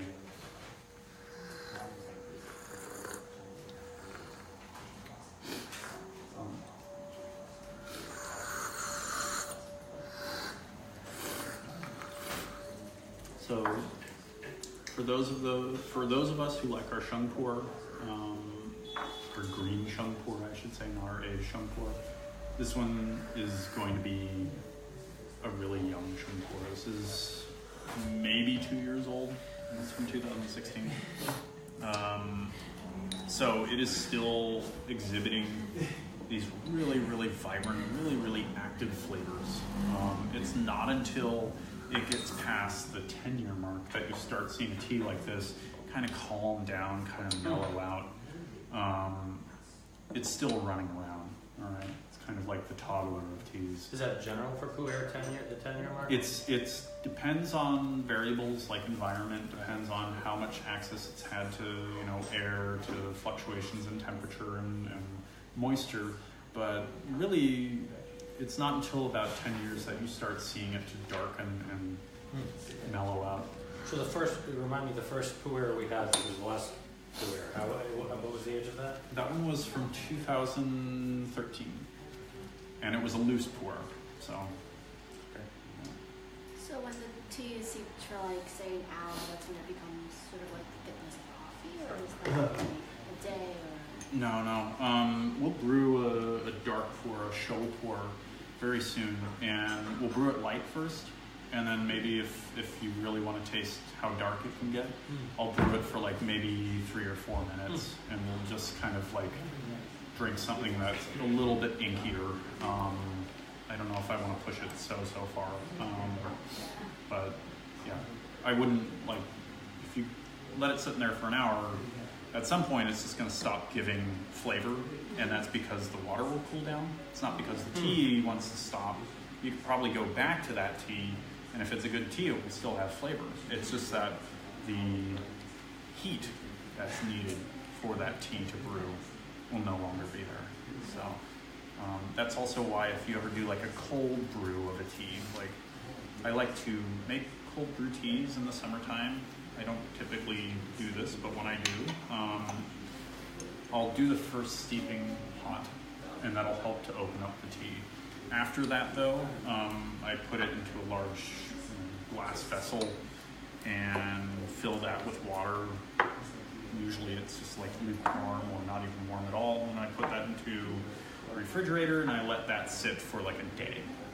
And it won't be strong, it'll be very smooth and very, very sweet. You know? If it was puer, it might be strong, but it won't be like big and intense. It'll be smooth. So I pushed this just a little bit longer, and as you can tell, it's like it's still pretty bright. It's still very green. You might get a little bit more of that smoky note coming out. You're probably also getting a little bit of the minerality of this tea. A lot of these teas are coming from larger tea trees, and each mountain has its own flavor profile too. This is coming from specific mineral deposits within a mountain. And typically an older tree will have, I won't say it's always going to be the best tea, but you might find that it has more complexity in the flavor. And the reason behind that is that they have larger tap roots that go into deeper parts within the mountain. Some might even reach areas that might have like better access to an aquifer, water sources within the mountain. So. Are puers more astringent tasting than like Heichas? Because I've noticed a little something. I think you might be tasting that in these young teas, similar to like this Luan, which is still a little green. We're gonna shift gears now and start brewing some show puer. One's from an old growth tree, so like a ancient tree. The other is sort of a little special thing that I brought alongside, and I don't think you'll find them to be as astringent. They're going to be a little bit smoother. Yes. So, we do the spirit tea. Yes. Monk tea. Which tea did I want to do? Yes. Thank you. Every time I learn about tea, I'm like, I don't know anything. It's like the more I know, the more I realize I don't know. There's no one approach to this. Right. And like how many different types of teas are there in China? Like thousands. Yeah. You know, and is there one standard way of making it? No. Right. One of the problems that you see in modern day tea production is that they tried to standardize tea, and it just doesn't work. Like that's one of the reasons why Yuan Cha, was one of these teas that we were kind of afraid maybe they don't remember how to make this tea anymore because they tried to industrialize it. The same with some types of puers. The same is true with some types of other local heichas. A shout out to my friend who brings in amazing Taiping Hogui. This is this very large leaf green tea from Anhui province. For years and years and years, you couldn't find actual Taiping Hogui because nobody was making it. They had fully industrialized the process, and as a result, they kind of lost the way to make that tea. If you were here for my ridiculous oolong tasting. Half of it was just me complaining about how, like, you know, you can't find good Tie Guan Yin, you know, and that's just me being me and grumpy because, like, they have changed that profile so much since the 1990s. And that's not because people are, like, actively forgetting how to do this. It's because they've chosen to make this a greener tea. It should be a darker oolong, but they like to have a greener tea. Reason being is because, like, Taiwanese high mountain oolongs are big and green and floral in flavor, and Chinese tea producers are like, well, we can do that too. So, is there ever the need? I'm asking this for the second time. Yeah. Because the first time I asked it, when I was at a tea master, it didn't go well. Yeah. But do you need to be concerned with any sort of chemicals or pesticides, or like how would you know if you're drinking something that's been totally fertilized with chemicals? That's a good question. Part of it is you visit the farm. Part of it is you see them go through that process. Part of it is you can taste it on the tea if it's really heavily applied. But a lot of it is just actively going there and knowing. So there's no easy answer to that. And, you know, a tea merchant might not have the full answer to that unless they're directly working with a farmer. So, yeah. Yep. That's the other side of this whole tea story, is that it's, you know, large production means that you need to go towards that, but it doesn't. It just means that we need to start tilting tea appreciation more towards teas like this, where they're small farms, where, you know, you learn about the tea that you drink, that you work with people who've gone directly to tea farms to work with farmers, and that you have a relationship with that farmer. You know, it's the same as like going to a farmer's market. Yeah. I didn't show you guys this tea. I'm sorry. This is a show cake from Mengku, another region where they produce puer. I'm just gonna kind of like do like show and tell version of this. Compare this in your mind's eye to what we saw with the sheng puer, the young sheng puer. You will find no green in this tea. Not only is it because, you know, it's moved past that point, but it's been forcibly moved past that point. They have heated this tea to the point where it is almost like we've composted it. I don't want to use that word, but it's fermented, and it's oxidized, and it's darkened. And they did that by heaping the tea first, and then they pack it into a cake like this. If it was allowed to age naturally, and I have one tea, it's been broken up into little bits, but we'll look at that too. If it naturally aged, it would look a lot like this, but you would see different coloration, different patterns on this. With a show puer, it's what I like to call like a Halloween cake. The brown and black and orange that we see in here is like the colors of Halloween. It's like a chocolate brown, it's like a pumpkin orange, and it's like, you know, a spooky ghost black. I don't know, or a cat. I don't know. I'm missing it. But when you look at a sheng puer, you see more diversity in color. You see browns, you see oranges, you see blacks, but you also see like dark greens. You also see different shades of brown. You might even see like, you know, little silver bits in there. It depends on the variability of the tea leaves, of course, but you'll just see more color in it. And you'll actually kind of get a sense of, oh, this is aging still. This one, on the other hand, you can age a show puer, but it's not going to have the same level of complexity if it's still allowed to age properly. Making it a show puer eliminates a lot of the complexity that you'll get out of it. Not to say that that's a bad thing though, because show puer can still be very, very delicious.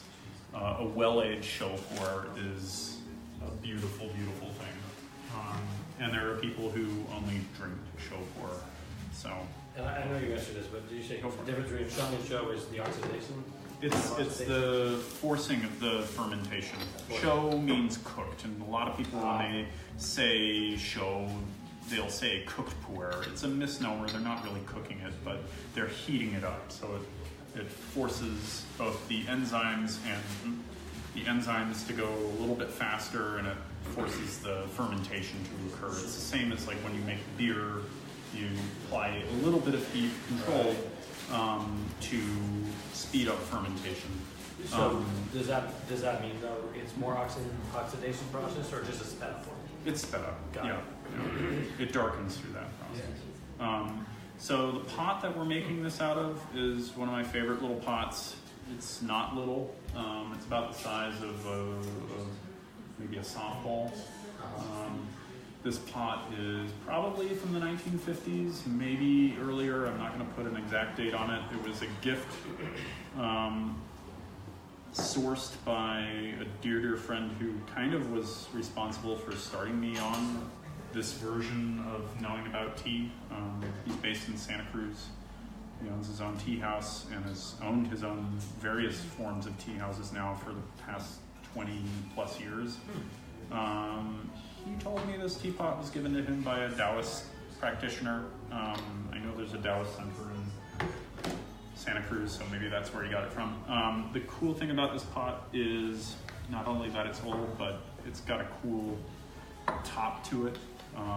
This is what we like to call the bull's nose or ox nose shape, and it's sort of like flat shape. It looks like a bull's nose, and it's one of these pots that's like super fun to use, and it's one of the larger pots that I own, and I use it for puer, specifically big pots of show puer. Do you want a quick show puer? I know you like, David really likes show puer. So at least I think you do. Maybe not after you drink lunch. So I'm gonna let the rest of this steep so you guys will know what like really strong show puer tastes like. Thank you again, my friend. That gentleman likes to really have a lot of control over how he ages his puer. I think I had mentioned somebody who has created a sort of humidor for his puer. He's in the process of building it. Wow. Not to speak behind his back, this is all good. So there are people who get very serious about their puers and their aging of their puers.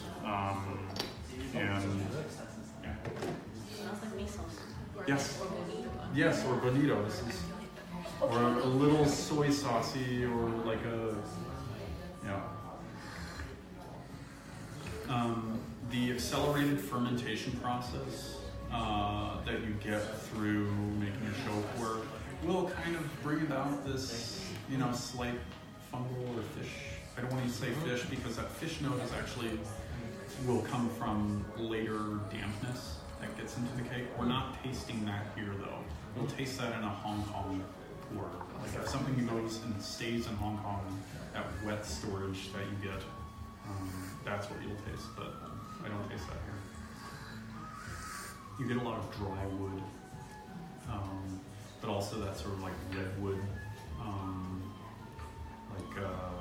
sort of furry bark of a redwood after it's wetted. It kind of has that. So. Just out of curiosity, you mentioned red tea before. I thought red tea was actually a bush, am I wrong? So in the sort of Western lexicon, rooibos, which you'll find in, I think, South Africa. Yeah. That is sometimes called red bush or red tea. But they're different. It's not a tea. It's not a right. Camellia sinensis. Got it. But in Western lexicon, in colloquial terms, in the taxonomy of the English language, there is no distinction between tea as Camellia sinensis and tea as something that we put in hot water and makes a flavor. So that is confusing. It confused a lot of people, and it comes from confusion because way back before Westerners knew that red teas, black teas, oolongs, puers, green teas, white teas, yellow teas were all coming from the same tea plant, they thought it was coming from different plants. So this goes back to like the 1600s when Europe, specifically the Dutch and then the English, but started by the Portuguese, there was a European tea craze, and that's when people were like, oh, amazing, but we don't really know what it is. Right. So, Oh yeah, that looks like coffee almost. It's so dark. yep. And it has complexity that you'll find in a really good cup of coffee. As a tea drinker, do you like coffee? Yes. See, I find coffee way too bitter. I like coffee, but I like good coffee, and I find that a lot. Like tea, there's a lot of bad tea out there, and if we appreciated coffee at the level that we did tea, like we're doing right now, I'm pretty sure you'd like coffee. Oh, that's interesting. So I've been working in coffee now for years, and I started drinking coffee around the age of 3. So I just didn't have the right cup of coffee. Maybe, who knows? I mean, I'm not. I remember talking to a coworker, and I said like I had a caffeine overdose, and like I said it was because I had too much tea. He's like, what? There's caffeine in tea? And I'm like, yes. Oh yeah.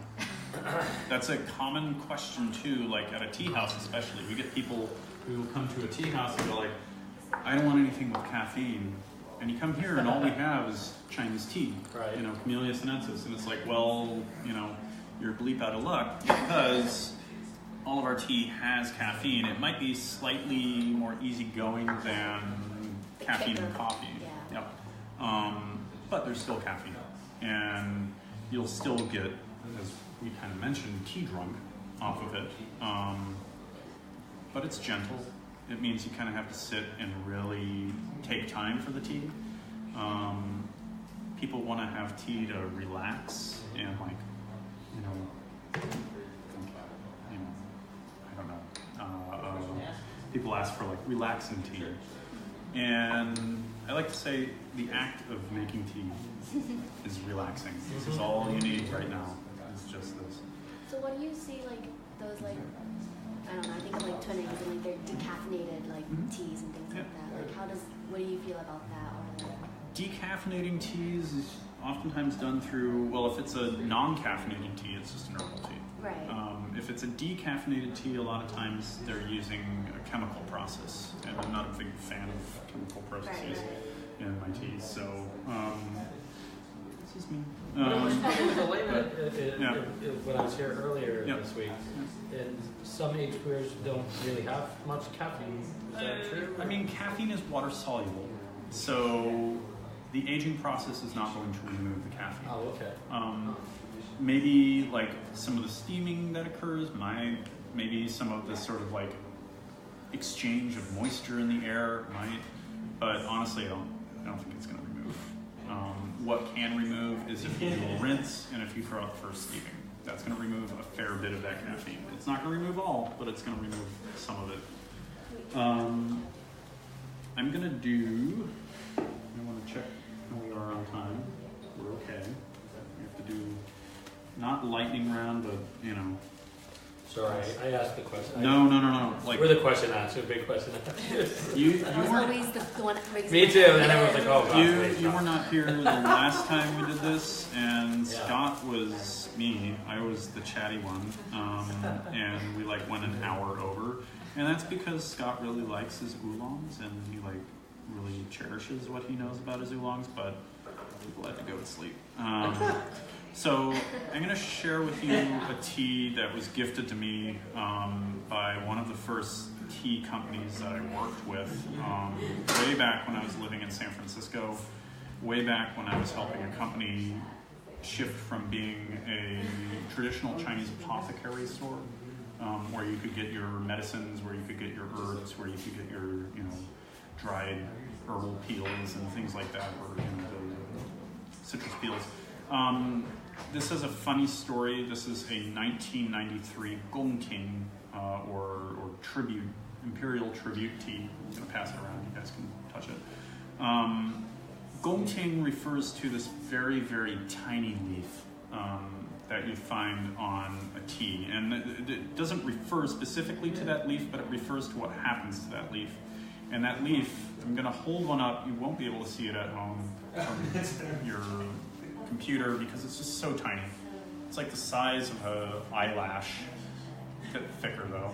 If you want to give one to you, you can pass that around. I'm gonna give one to you guys Is on this this like side. a bigger one? Or twig? Yes, Or yeah. is that You'll a find twig? you might find some. Well, there shouldn't be twigs in this, but you will find some bigger leaves. It's a bigger leaf. These are just sprouts, and as the story goes with teas like this, the imperial family, probably of the Qing, but I'm certain they've been making these prior to all that too. Tea was, if you're in a tea-producing area like Yunnan, as a form of taxation, you would send tea. Oh, wow. And this would be that tea that you would bring to a way station that would then be shipped off to the imperial court, in this case in Beijing.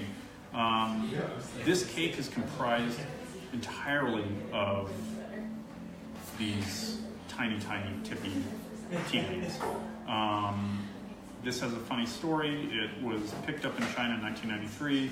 The dad of the tea shop was very crafty in terms of hiding his tea from his son and daughter and wife. And I guess he put this one in a false wall between the kitchen and the tea storage. And when they remodeled the place, they're like, "Dad, what are you putting in the wall?" And they pulled out loads and loads of these little tea cakes. And the guy was storing tea in the wall because he didn't want to touch it. And he didn't want anybody else to touch it. So today we're going to open up a little bit of this. This is one of my favorite little teas.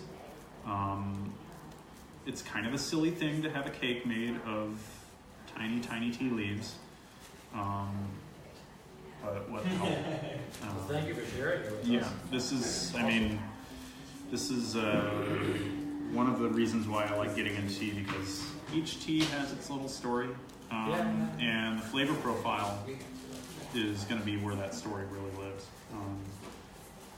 And we're going to brew this tea in this teapot, which is specifically chosen for Gongting puer. It's round. It's the classic shape of what we call the pearl of China, or just the pearl shape. It's round. And the reason why I use this for Gongting specifically is because these are tiny, tiny, tiny leaves, and once this cake breaks up, these leaves are going to spin around in this pot, and this gives it equal access. All right. And I like to give equal access to my tea, as I like to give equal access to other things in life. So, same temperature, usually fresh off of boiling. I like to preheat my teapot. For those who are tuned in at home and for those who are still here, I'm still brewing this show pour. We're going to see how crazy it tastes very soon. Maybe at the very end. And what you're making now is a show? This is also a show. A lot of these Gongting cakes were produced as show. I might have one or two loose leaf Gongting puers at home that were shown, but because they're so small, they age very, very quickly. So, Is that you might have said this, but you've given us a lot of information. Is there a point where it's too aged? There's a point where it just like stops aging, and where it just kind of like flattens out. I've had teas that are like, 80 years old, maybe older. But at that point, it's just, you're just tasting like dead flavors. I don't want to be mean to the tea, but like it's not going to be as complex as what we're getting here. And part of that is largely due to teas, having access to air, having access to, the process of aging. If you remove them from that, they shut down. Like, one of the problems that I had with my teas for a long time is that I didn't let them sit in a variable environment. And as a result, those teas kind of died. Like, I had a lot of puer that I was just like, I don't taste what I tasted here before. Because, they kind of shut down. I was keeping them in an environment that was too dry and too cold. And that's what, to some extent, living in San Francisco and keeping them in a wooden box did. It was too cold, and the wooden box was absorbing all of the moisture. Huh. So when I moved to New York, where we have seasons, it became a little bit better. But then I'm like, well, now the teas are going to sweat during summer because that's what they do. The oil kind of, leaches out of the cake, and you get this kind of like, I don't know, dark ring around your tea cake paper. And then during the winter, because it's so cold, they dry out a little bit. So that's what I was talking about with like seasonal variability when it comes to puer. If you want to dry out your tea cake, lay out the leaves or open up your tea cakes in the wintertime, and they'll dry out a bit if they're like too moisture laden. But only in areas like New York, where it gets so cold it dries out. Don't keep them near central heating either. You can make that mistake once and then come back to like really yucky puer because there's a lot of moisture around central heating.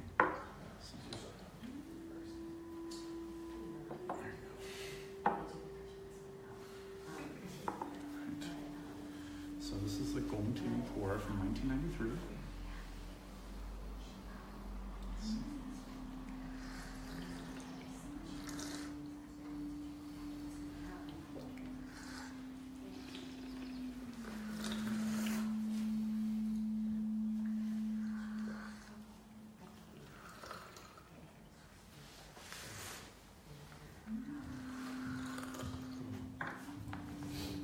Tasting a slight sweetness in this. A lot of that is coming from these very tiny leaves because they're the tippy parts of the tea sprout. A lot of natural sugar in them. So I like the flavor of this. So if I wanted something like this again, I would say puer, a show puer with small leaves. Like that's how I would be able to describe it possibly. Yeah, I would just ask, like, if you went to a tea house, like, if I go to a tea house or to a tea shop, I always want them to make the tea for me. Right. And I always want to buy the tea that I see being made. That's just quality control. That's me being a smart shopper. Try out a lot of different puers. Of course, Gomting will have a particular flavor profile, but again, how it's aged, where it's aged is all going to be making an effect on that. I once had a lady come to me and she's like, oh, I've got this really old puer. My grandmother brought it in. I want you to try it. This is when I was doing like a tea lecture series in San Francisco. She brought it in and it tasted like makeup because she kept it in her grandmother's makeup cabinet. And so, hooray, it tasted like, Chanel No. 5 and maybe some other things. Same thing was, there was this great tea house in San Francisco, and they just kept the tea in the basement, and there was like a boiler in the basement, so it had this like weird, like gross kitchen flavor to it, and gasoline flavor, and you could taste it. The tea leaves looked great, but they absorbed all of these latent weird flavors. And even this one, like, this was kept in a fake wall next to a kitchen. Like, I am curious, like, are we tasting a bit of that? It was also kept in a shop that was once an herbal shop. Maybe there's a little bit of that. That's all character. I'm not going to sign that off as it makes it a bad tea, but it does make it have a slight character. And as long as that story that I tell you adds up to that flavor, if I'm going to say, no, this is like a tea from the 1930s or 1940s, and, it's pre-communist revolution, they don't make teas like this anymore, and you don't taste that profile, then you know. So,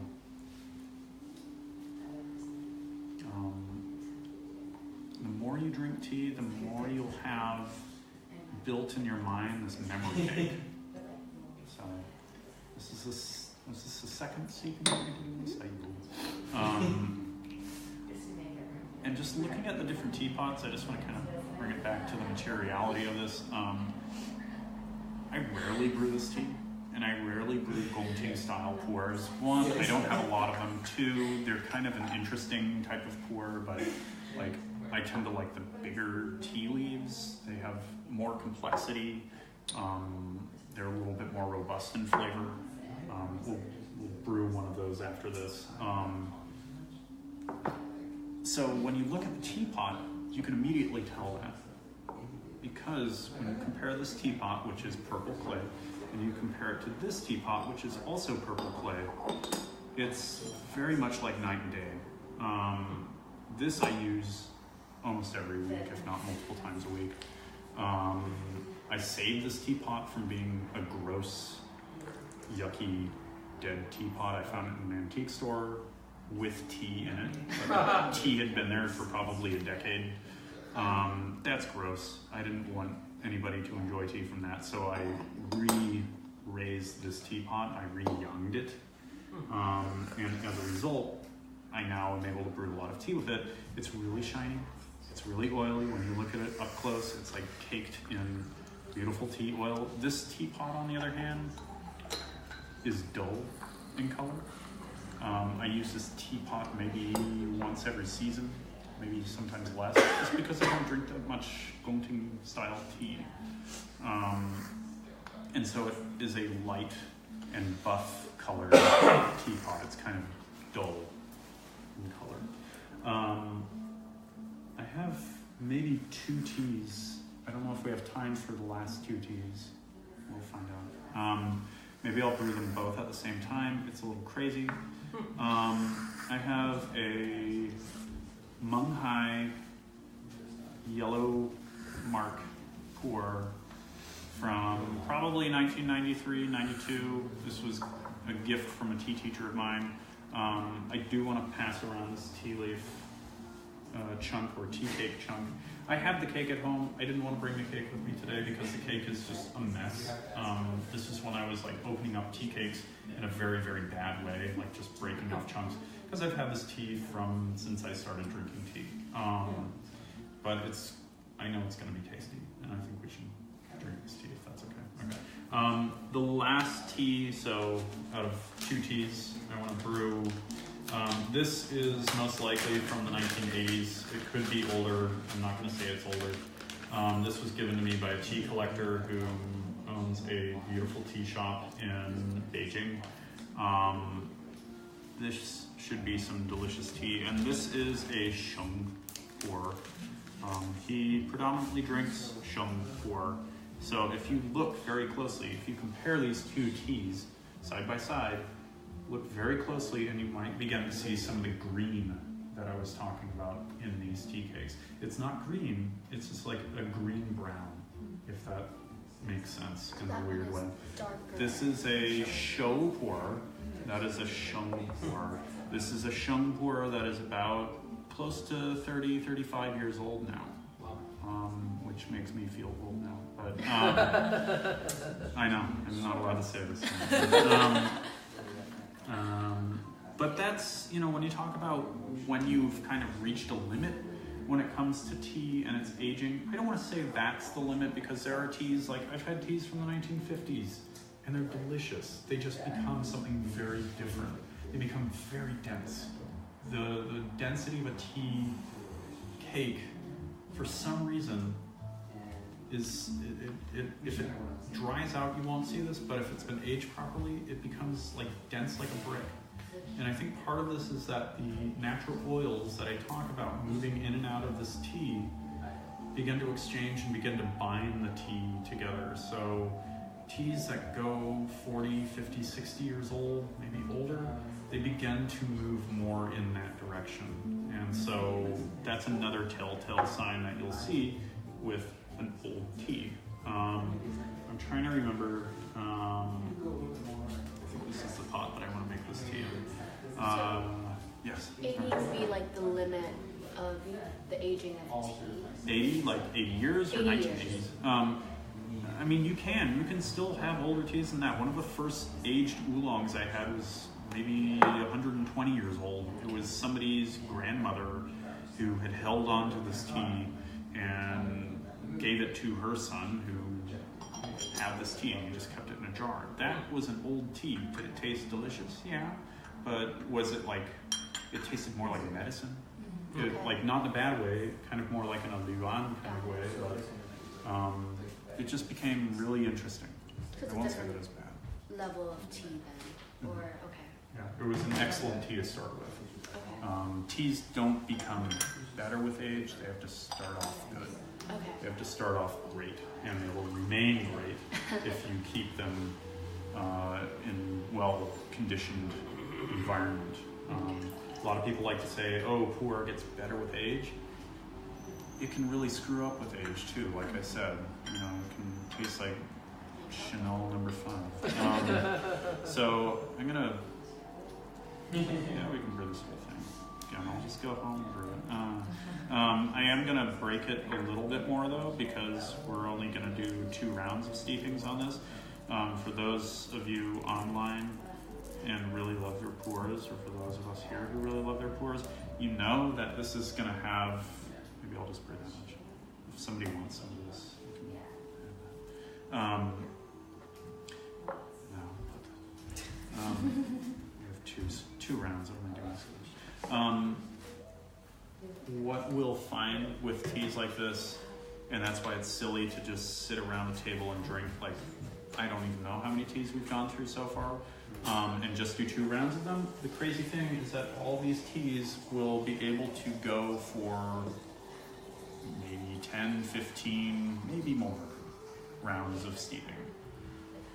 So to stop it at 2 is crazy, absolutely crazy. So what I like to offer people who are here and they want to maybe explore these teas later, if you have something that you can put these leaves in, I know it sounds really gross, but like I always tell people when they come to my tastings, bring like a little Dixie cup, not the wax version, but like, you know, just a paper cup or something that they can take this tea with them and they can rebrew it at home, like a Starbucks cup. That's my only plug for Starbucks right now. And you have boxes. So we can do that. And I want you guys to take whatever teas you want. I'm sorry, I'm taking these. But I want you guys to take the teas home and, and continue to brew them. Play around with them, see how, like, what sort of crazy flavors you can pull out of these. Again, you are kind of slightly rolling the dice when it comes to, hey, I just brewed this tea and then tomorrow I'm gonna brew this tea. So, you know, I'm not a doctor, but I do want to let you know that there's a lot more in terms of flavor that you can get out of these teas. So don't just stop. Now, this is the 92, 93 yellow mark Puerh Heicha. This is a famous tea for tea collectors. They want this tea. Yellow mark is one of these, it is a mass-produced tea, but it's of a flavor profile that a lot of people look for. And when they talk about, what a Puerh Heicha from 1990s is supposed to taste like, this is that. And again, I picked this up a while back when I was first starting in tea. A dear teacher of mine gifted it to me because he knew that I was a starving grad student and probably wouldn't be able to afford this, so he's just like, here, Scott, take this. So this is the first steeping of it. You're gonna get kind of the surface flavor of it. Again, we'll do another steeping. So this is a puer. These are all of these last teas. Only the first 3 teas were Heicha. And again, technically, this is a Heicha. It's a dark tea, but it's a puer as well, because it's regionally specific to Yunnan. This one is a show. This is an age show. So I want you guys, again, we just had an age show. That Gongting was an age show. But a Gongting tea is a very specific style of tea. It's those very tippy leaves. This, on the other hand, is a large leaf, a Dai style tea. Their leaves are, if they unfurl, they're about this big. They're about the size of my thumb. Roasting, it's the process of making a show. It's that sort of like darker kind of, well, I don't want to call it muddy, but yeah. It's not cooking, but it kind of has a slight Yeah.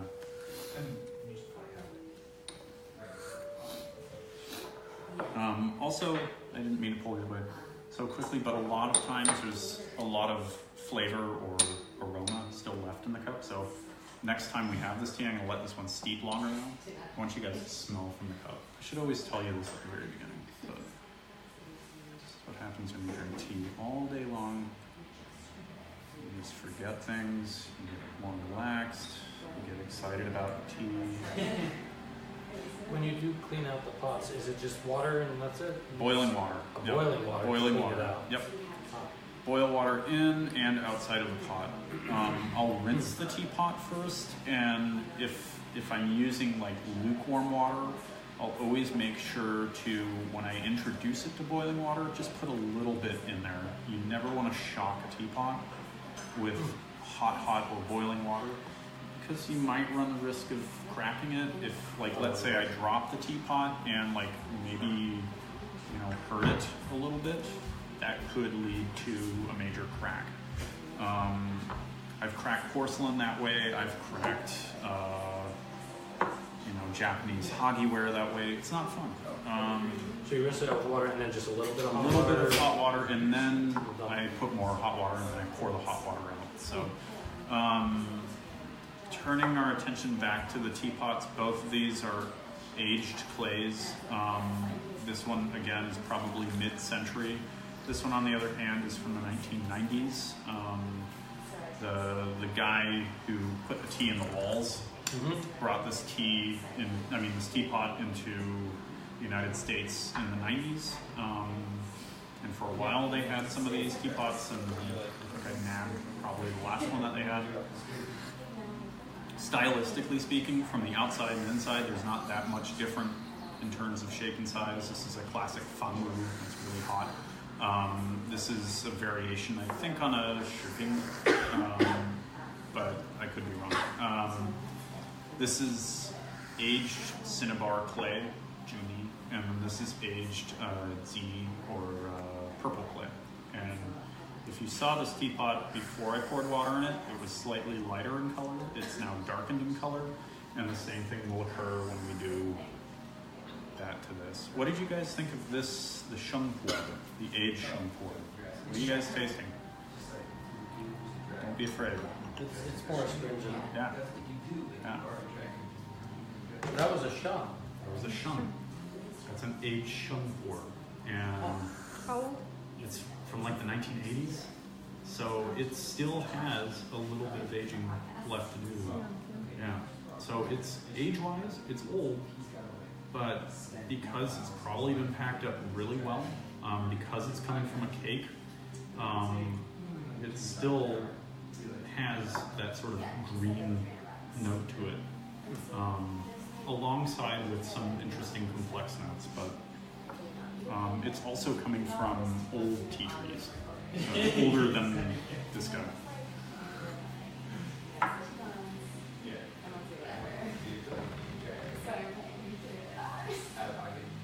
I would have thought that was a show. This is a sheng. No, a show. I would have thought it was a show. No. Because of how strong it was. The show process tends to smooth out flavors, whereas the sheng process keeps flavors very active and a little crazy. Huh. So we're gonna do one more steeping of this guy, which is this, and then we'll do one more steeping or one more pouring of this aged sheng puer, and then we'll close tonight with this crazy long steeping of the Mangku show puer, just so that you guys can get a sense of how strong these teas can get and how enjoyable that can be, as crazy as that is.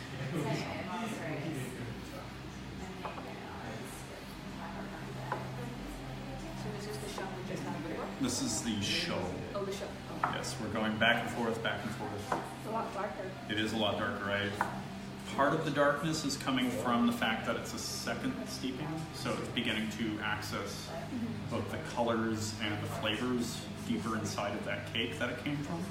The other reason is that we brewed it for like 2 minutes longer. And again, when we're talking about the difference in flavor between Sheng and Shou aged puers, this one is about 10 years older, maybe 8 years older than, younger than this tea. So this is Shou? This is a Shou from like 1992, 93. It's very smooth. Yeah. It has a slight sort of biscuity note. It's almost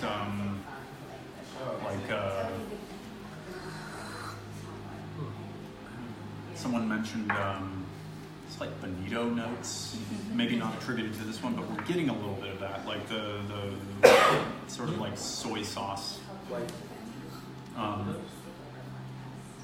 Bonito. You're saying that's what you tasted? Yeah. And then smell the cup. You'll also get a lot of flavor.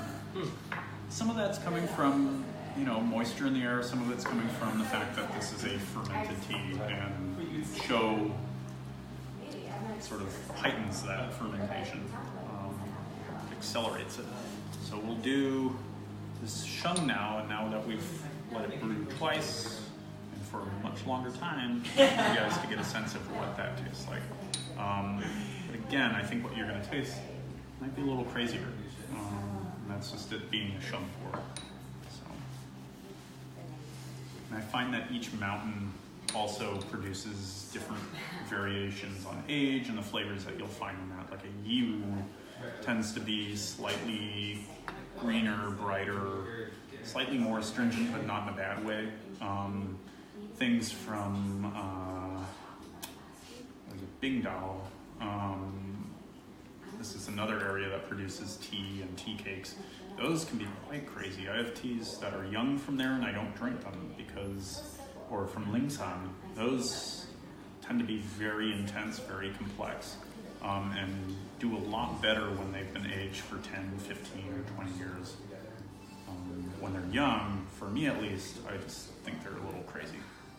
They're delicious, but it's like a lot to take in. So.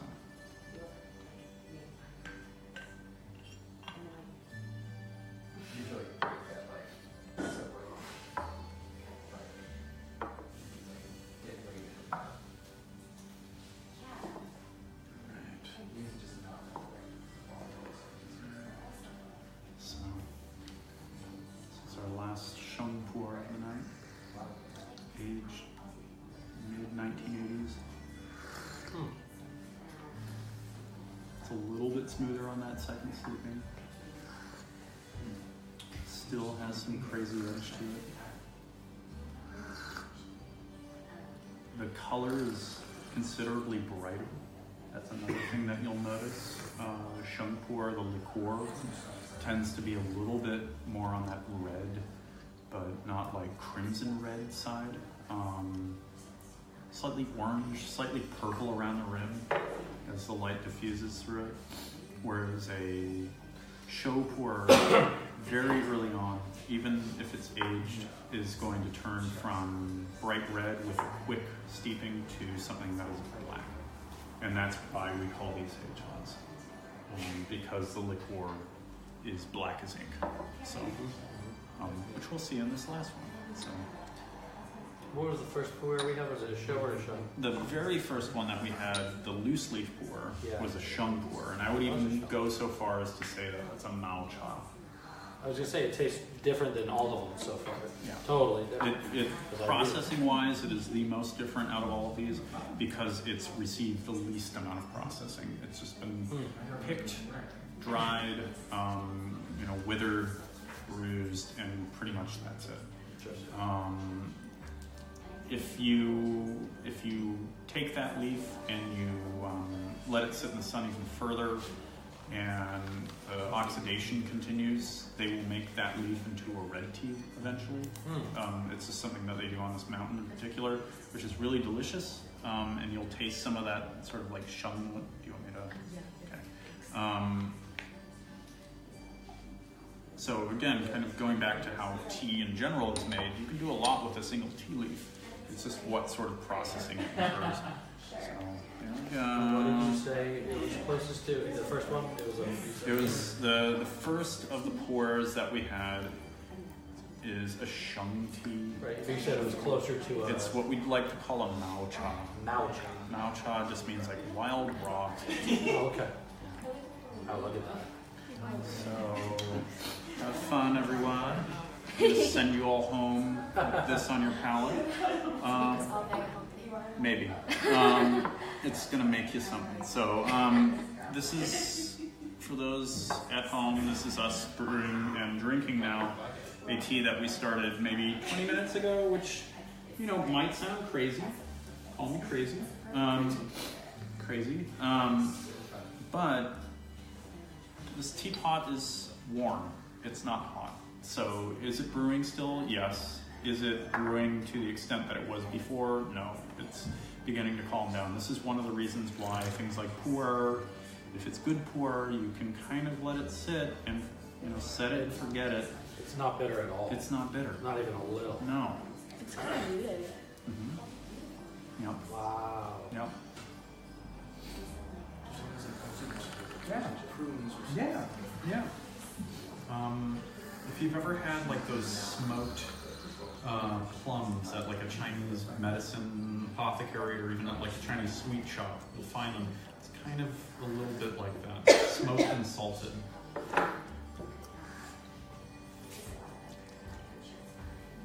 And it's a little biscuity. It's like a slight biscuit finish on it, but it's typical of a show for.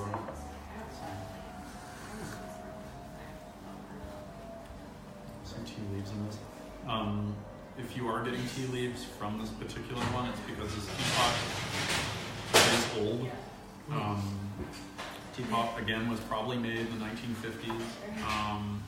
It has a single hole, other than a little mesh filter, or a series of holes, or in the case of this one from the 90s, it has like a golf ball filter.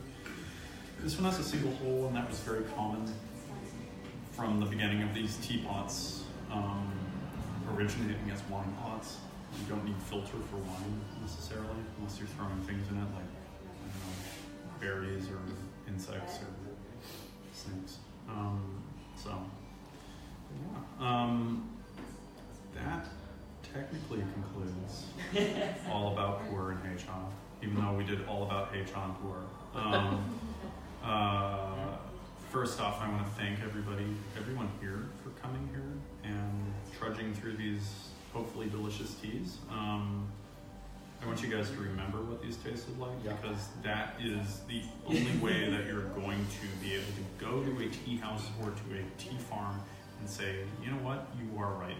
This is what I'm tasting. Or, you know what, maybe I need to go back to the books and I need to taste more tea.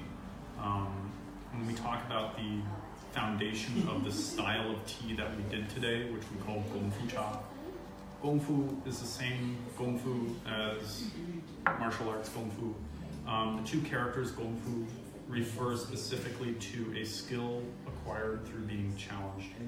And all of these teas challenge us today. All of these teas asked us the question, what are we and how do we know? And the only way that we're going to find out and know is by tasting them and by picking apart all of these different and weird, oftentimes weird flavors, specifically that we find in Heichas and Puers. So I want to thank you all. Thank you. Thank you. This was fantastic. Yeah. Can you break down the name of the first Puer and the last Heicha? Because those were just, for me, totally. Yeah. I'm also happy, like, I mean, if we have water and, you know, we're going to be folding up shop, but which one did you want? Yeah. Okay. This was the shun. This was the shun. Yeah, I'm going to put a little bit more water in it. We can just like, let it sit for like a minute, but there's not that much water in it. But if you have like something I can write down on, otherwise what I can do is reproduce this, take a picture of it, and I'll share it with you. I'll put it. This is a weird thing to take a picture of because it's my coded language, and like this is in order. This is not really in order. Like 2 and 1 means that I brewed that second. I brewed that first. One of the teas that we had, I don't think is on there. Maybe it is. Oh, the yellow label. So, but I'll reproduce this in something that is more user friendly. So, yeah. Thank you so much. Yeah, thank you all. Yeah. Erica Crispo said thank you. Who, what? No? Erica Crispo. Okay, nice. Did anybody have questions? I don't want Not on one. Okay. They were just. If anybody wants more of this Just crazy Sky tea. said nice work, Scotty. Who is that? Jeff Sky. Oh yeah, Jeffsky Krumlov. Jeffsky. Bruno was with us. Oh yeah, Bruno. Emmett from the Chicago area. Oh my gosh, Hi. Nice. Are we still live? Yes. Is this, oh, hi everyone. Hi. I love you all.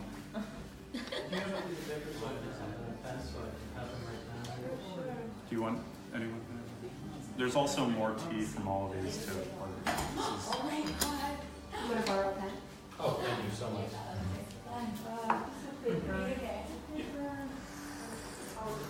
It could be a scrap piece of paper. Oh, thank you. It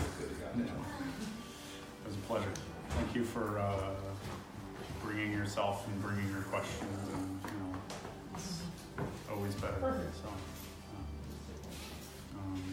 if anybody wants any of these teas, I'm more than happy to physically yank them out of the teapot. So. If you could write the name of the first puer First pour. and the last Still have Heicha. full viewers. What? We have full viewers. Nice. Lots.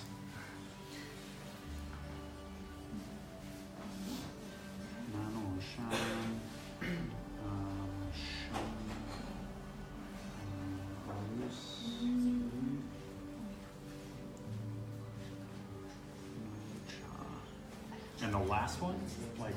No, the first puer and the last Heicha. Heicha. So whatever we had right before the first puer. Yes. Oh yeah, that was the Sluch one.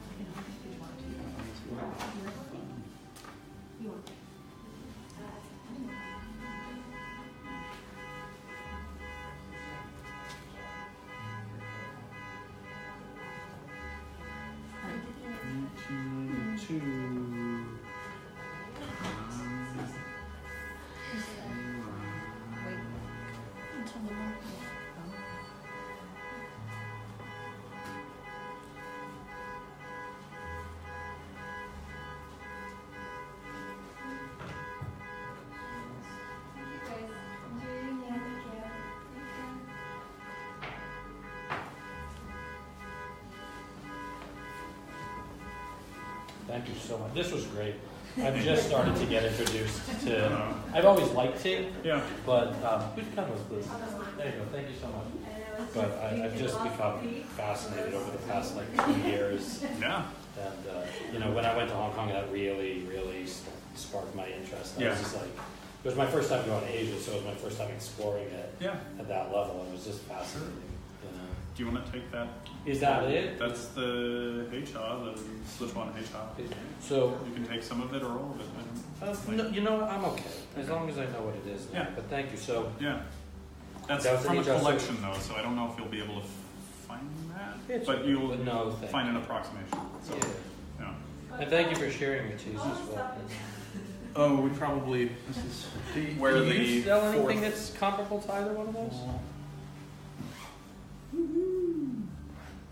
Mao-chan. Mao Cha. Oh, this is mine. Oh, then can I buy a little bit of that? Sure. And do you have anything comparable to that? Mao-cha, I don't have Mao-cha. Yeah, No. I have this one. Thank you. You guys take care. Thank you guys. Are you drawing? Oh yeah. Happy everything's. This is where finish.